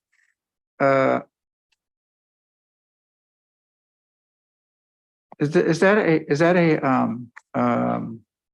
an effective way of reaching out to people? I know phones are, because I mean, a lot of the suicide lines have helped a lot of people, but I'm just wondering about the actual virtual and texting versus video chat. Are there any statistics showing that those are effective? I can definitely request that information from our new plan provider, but what they're offering is just the opportunity to use all digital platforms. Obviously, the customer service line is still available and highly encouraged to be used, but to allow for others who want to use the text or the online appointments, that's still going to be an option. Great, thank you. This is wonderful, thank you. Anyone else? Member Corbett. I just wanted to say thank you for the presentation, all the presentations that have just occurred. I really appreciate the work that you're doing and putting it together. So, employees can take a look at that and understand what's available for them because of their hard work. And of course, we like seeing those things too, personally. So thank you very much for all your good work on this. Yeah, Monica, thanks. I appreciate all your good work. And as a retiree, I truly appreciate it. I don't want to put you on the spot. I just thought of this when you mentioned retirees and reaching out to them. How many retirees do we have in the Park District? Or do you know? I know, it's amazing. Yeah, I know. Wow.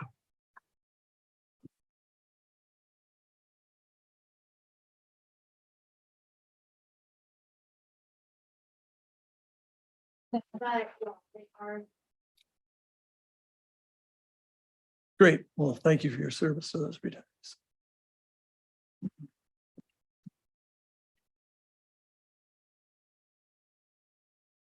That's it. So thank you for your time and your questions, and we'll be back in June. Thank you very much for your presentation.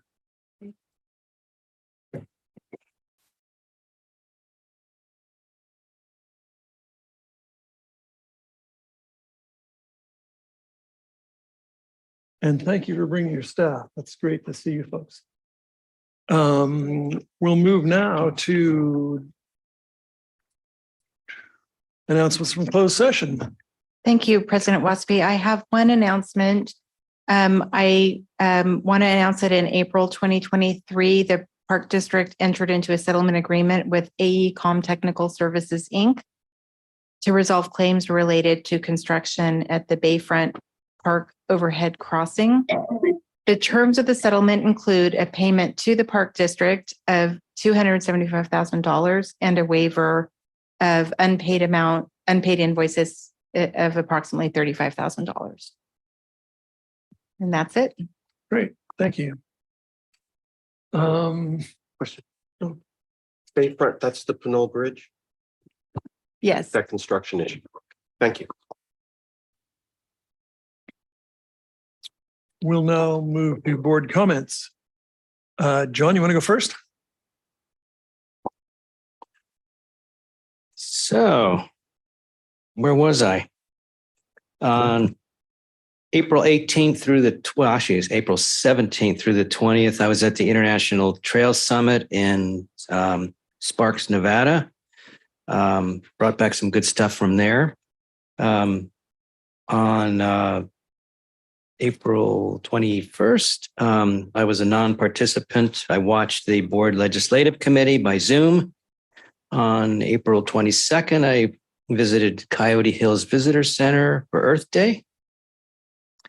And on April 4th, I had my one-on-one with Sabrina at Diablo Foothills Regional Park, and which naturally includes Castle Rock Recreation Area, and that was great. Good day for that. And on April 25th, I attended with the rest of you the board study session on land. And the following day, here at Peralta Oaks, the Finance Committee meeting. And then the day after that, on the 27th, me and a couple of other you fine gentlemen were at the Contra Costa County Special Districts Association 30th anniversary dinner in Pleasant Hill. And that was a great chance to do a little networking too. Great. Thank you, Olivia. Yes. So I finally made it out to Point Mulati, I'll share. And I went there in Point San Pablo on my own. Actually, sometimes I like to just go on my own and see what I stumble upon. So I'm glad that I made it there so that I have, personal context in regards to that important part of the East Bay. And then I feel like I've been driving a lot in the East Bay. And so that might just be the reality of being a part of this board, but it's great. And it's interesting to see the different dynamics. So yeah, Earth Day was wonderful because it did force me to go out on a Saturday to some of our busier parks that maybe I don't always make an effort to go to because I know that they're busy. For example, I know I went to Sunol and I tried to get there early, and already by 10 a.m. our parking lot was full. And so that was good to see. So I did not stay at Sunol, but it was just good to see what was happening on a very busy day there. And then I also was at Coyote Hills. I must have just missed a few of you because I heard that several of us were at Coyote Hills on Earth Day. And that was lovely because I will share, I ended up walking with a woman who was there with her young son who was in a stroller. And it was nice to talk to a park user that I know we don't often talk about, but a very important, constituency as well. So that was a nice conversation. And then from there, I drove out to Del Val because that was the day that Del Val reopened to the public. And it was interesting to do that drive because it was a long drive between Coyote Hills and Del Val, but it was great to be there for the reopening. And I can share the staff was very enthusiastic to be welcoming people. And it was neat to see who showed up that day. The big thing that happened, we did have, I did attend my first liaison committee with the city of Fremont last week. President Waspy and myself were there. And that was a really good session. For me, it was helpful because, I got to hear from, the residents and other, stakeholders within the city of Fremont in regards to our parks that are located in that city. And there's certainly a very active crowd in regards to what we're doing at the Park District. And it was good to be a part of it. And I think both our staff and the city of Fremont staff did a really nice job in organizing that meeting last week. Thank you. Member Eccles. Great. Well, thank you. Let's see, starting right after our last board meeting on the 18th, attended the diversity committee of AFSCME with Director Rosario. And then on the 25th, spoke with some of the folks involved with the Wildcat Flow Trail and attended the workshop that night, the Wildcat Flow Trail workshop. It was just an extraordinary attendance, and I really want to thank the staff for all the work that they put into that.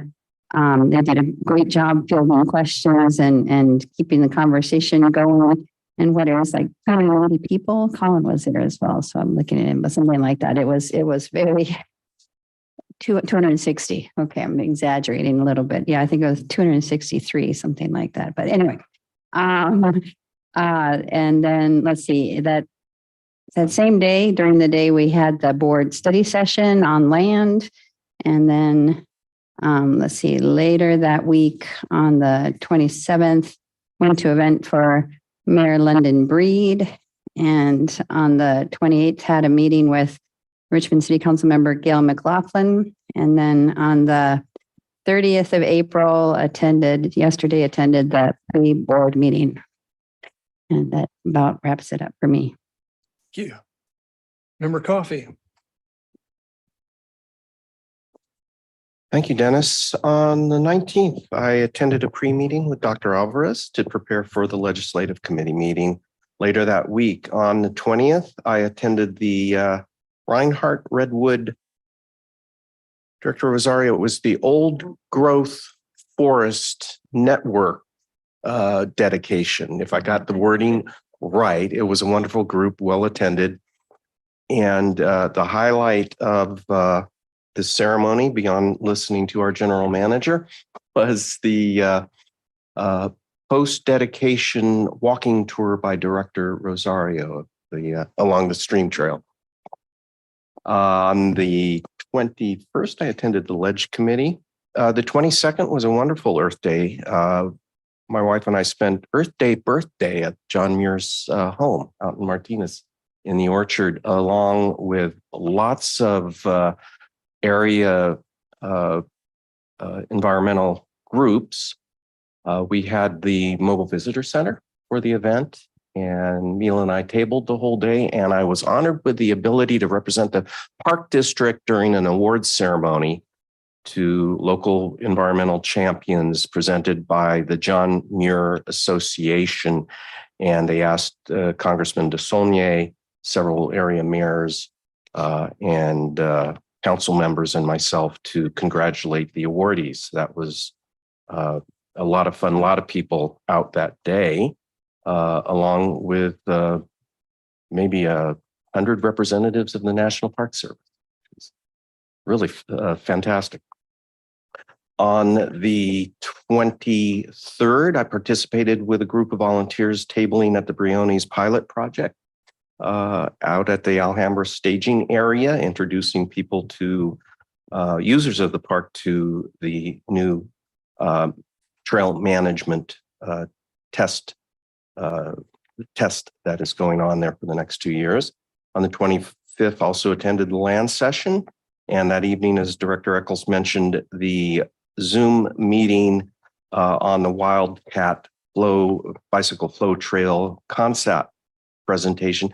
260 Zoom attendees. It reminded, I haven't seen that large a crowd since the gun club days that we all might remember back a whole bunch of years ago. So it was a tremendous crowd, and most fulfilling, I think, Elizabeth, were dozens and dozens of middle and high school kids and their team coaches, mountain bike coaches, expressing a lot of support and gratification for this concept that should move forward.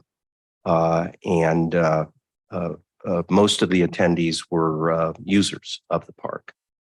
On the 27th, as Director Mercurio mentioned, I attended the celebration out in Pleasant Hill of the 30th anniversary of the Contra Costa Special District Association, along with Director Rosario in Pleasant Hill.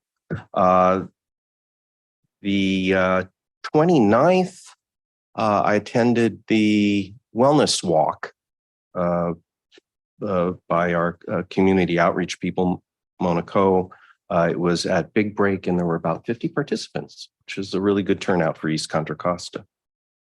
And on the 30th, another day at Big Break Visitor Center, this time for a meeting of the Delta chapter of the Sierra Club, which held a meet and greet with local East Contra Costa public officials.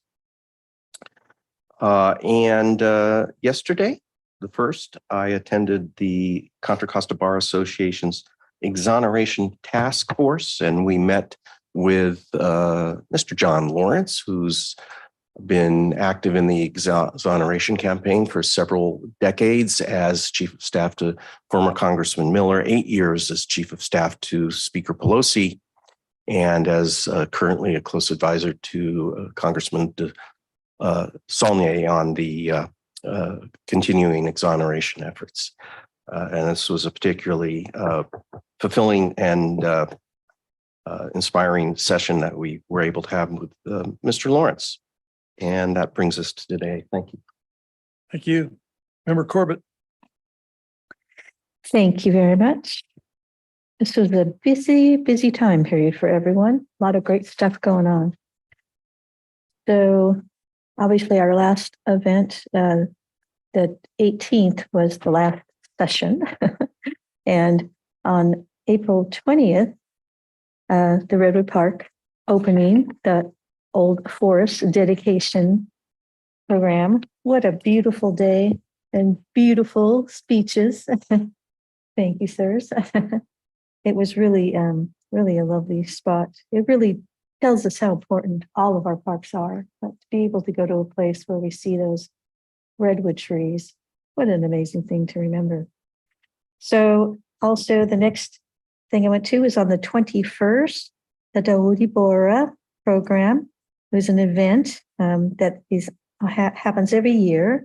I was there with Dennis, and it was a really great event this year because they had the students of the program put it together. They did the speeches and the welcoming and all of us. It was really a lovely day. On the 22nd, Earth Day, I'm sure all of you were doing things on Earth Day as well. I attended the work at Martin Luther King Center, Martin Luther King Park along the shoreline there. And then, let's see, what else? There was also on the 25th, East Bay Regional Park District's our land study that we all went to. And then that evening, the mayor of San Leandro, the new mayor of San Leandro, gave his speech on the progress and the good news of San Leandro. It was a really nice new presentation. His speech was over an hour long. And that was interesting to see. On the 26th, the finance committee met. And then May 1st, that was yesterday, had a chance to meet with Dee and Anna and Claire to talk about the finance policy that we were discussing. And that's it. Thank you. Member Rosario.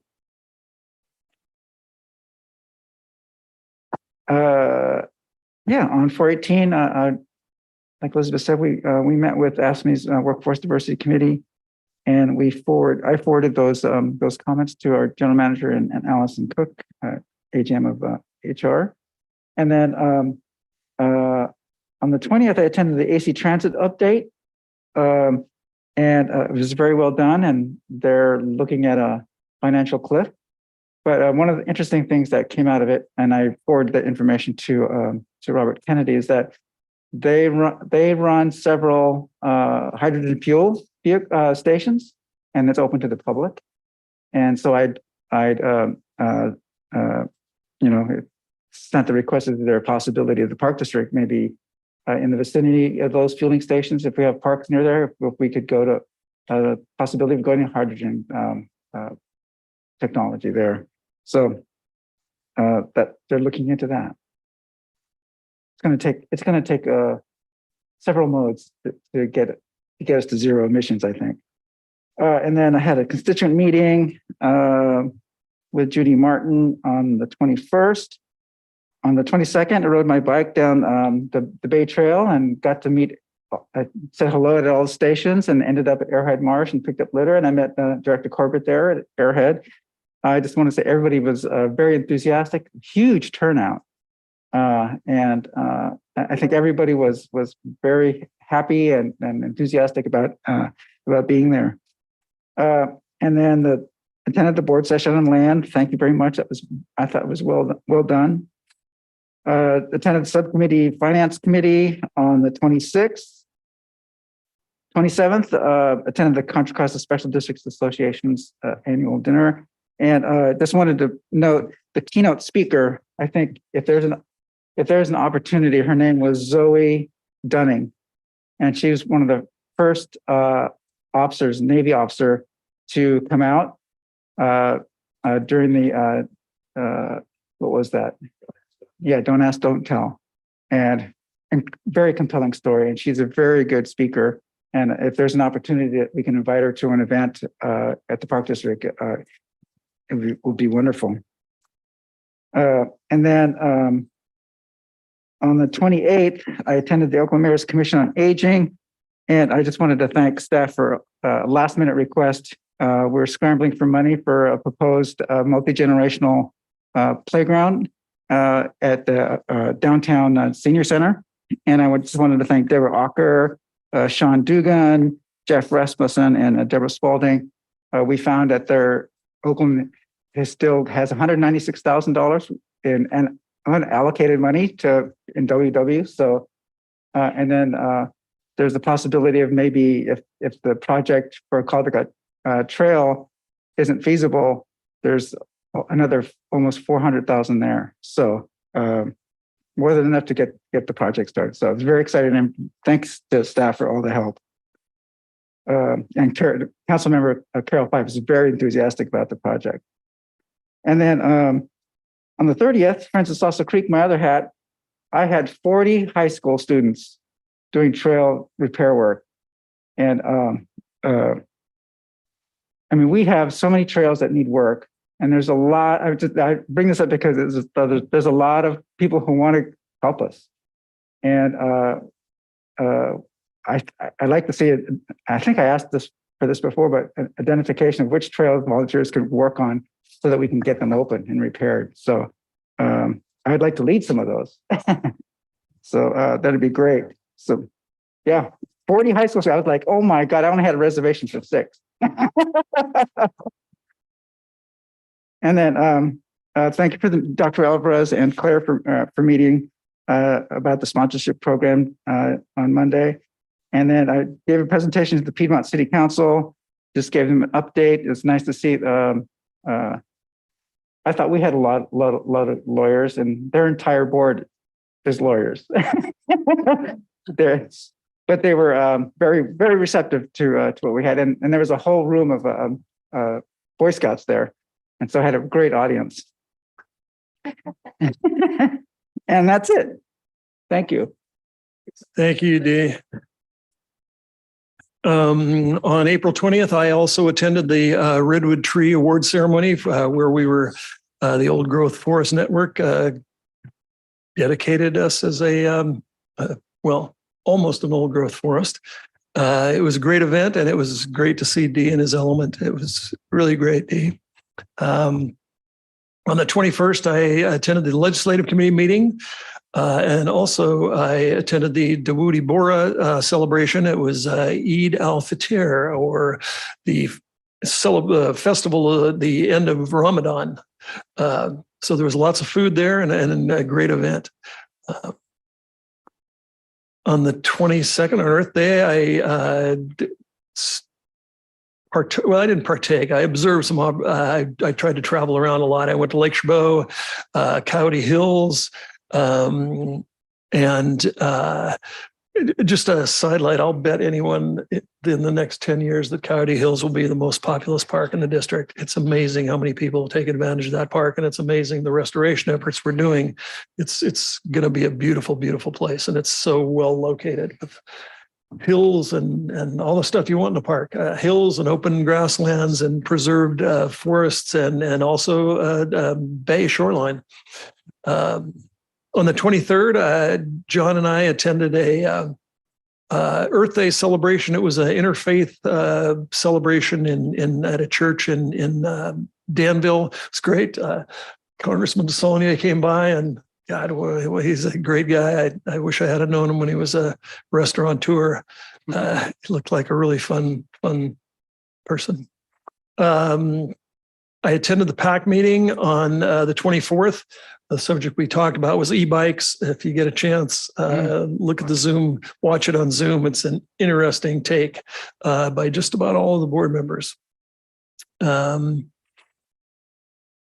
the board retreat on the 25th, the board workshop, the land session on the 25th. On the 26th, I met with Les Hausrith, the president of the Regional Parks Foundation. We had a great discussion about common goals and how we can make both agencies better.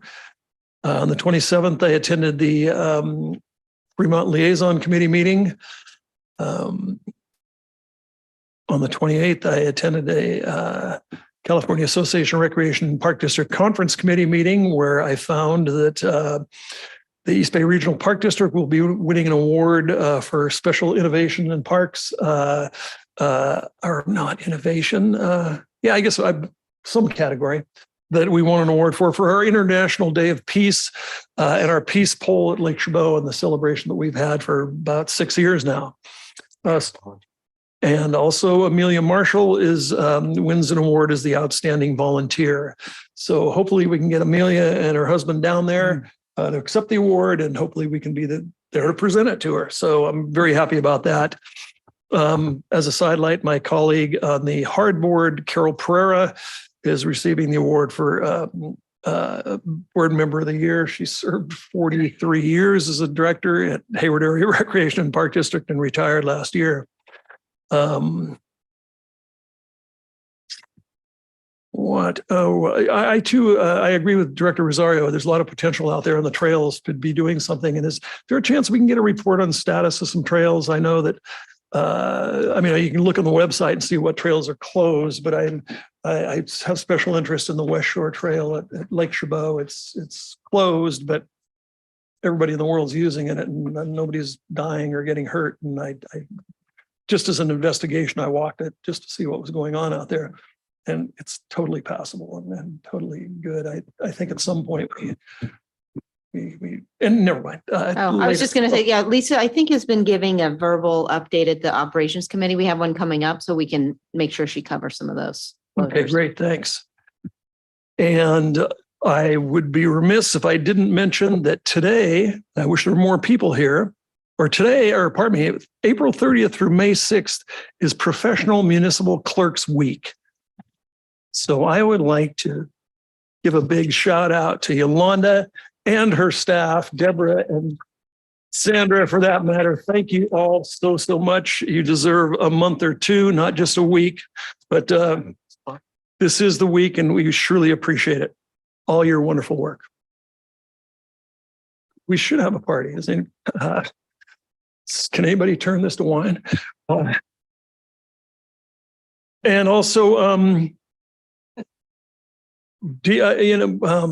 I just would like to note the passing of Lane Powell, great employee of the Park District, one of the all-time greats. He worked upstairs in publications, did a lot of the maps for the Park District, and was an incredible firefighter who really was a great guy.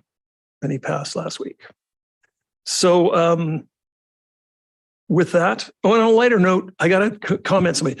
Do we contract people to do our landscaping out here? Or is that in-house? The gardening? Darn it. Because I was going to say, that is the best view in the world right now. I just love that. It's so nice. So thank the consultant. Member Corbett. If you're done, Mr. Chair, I wanted to mention one item that we didn't earlier. Let's do it. Okay, so you were talking about the road along the lake. Yeah. Did you know part of it is open? Did you mention that? But pardon me, did I say the road? I meant the trail, the West Shore Trail. Okay. Well, I did want to mention that road is partially opened. You can get on it at the Castro Valley near the lake. Mm-hmm. So you can get from the lake and take the road down and then go up into the hills in San Leandro, the Bella Vista. Oh, right. And go up over the hill. So they have not been able to fix the part after Astor, where Bella Vista is. That's still closed. But you can get on it and you can come through San Leandro and get to the lake coming to San Leandro, Bella Vista. Or coming from Castro Valley, going back over to San Leandro, you can head down that way and over. So it's partially opened. I wanted to let people know that part of Lake Chabot Road is opened. Excellent. That's great to hear. I'm going to follow you home tonight. You want? All right. That's good. Oh, pardon me, Dee, go ahead. Right. At the Contra Costa Special Districts Association, I met James Levine. And he was, he has his own company now, but he used to work for the state, and he was the architect for the mitigation at Point Isabel when it was known as Battery Park. And so that's the kind of stuff he does. And so I asked him, well, do you do gun ranges? So he said, well, let me take a look. So I said, somebody might contact him. Is it,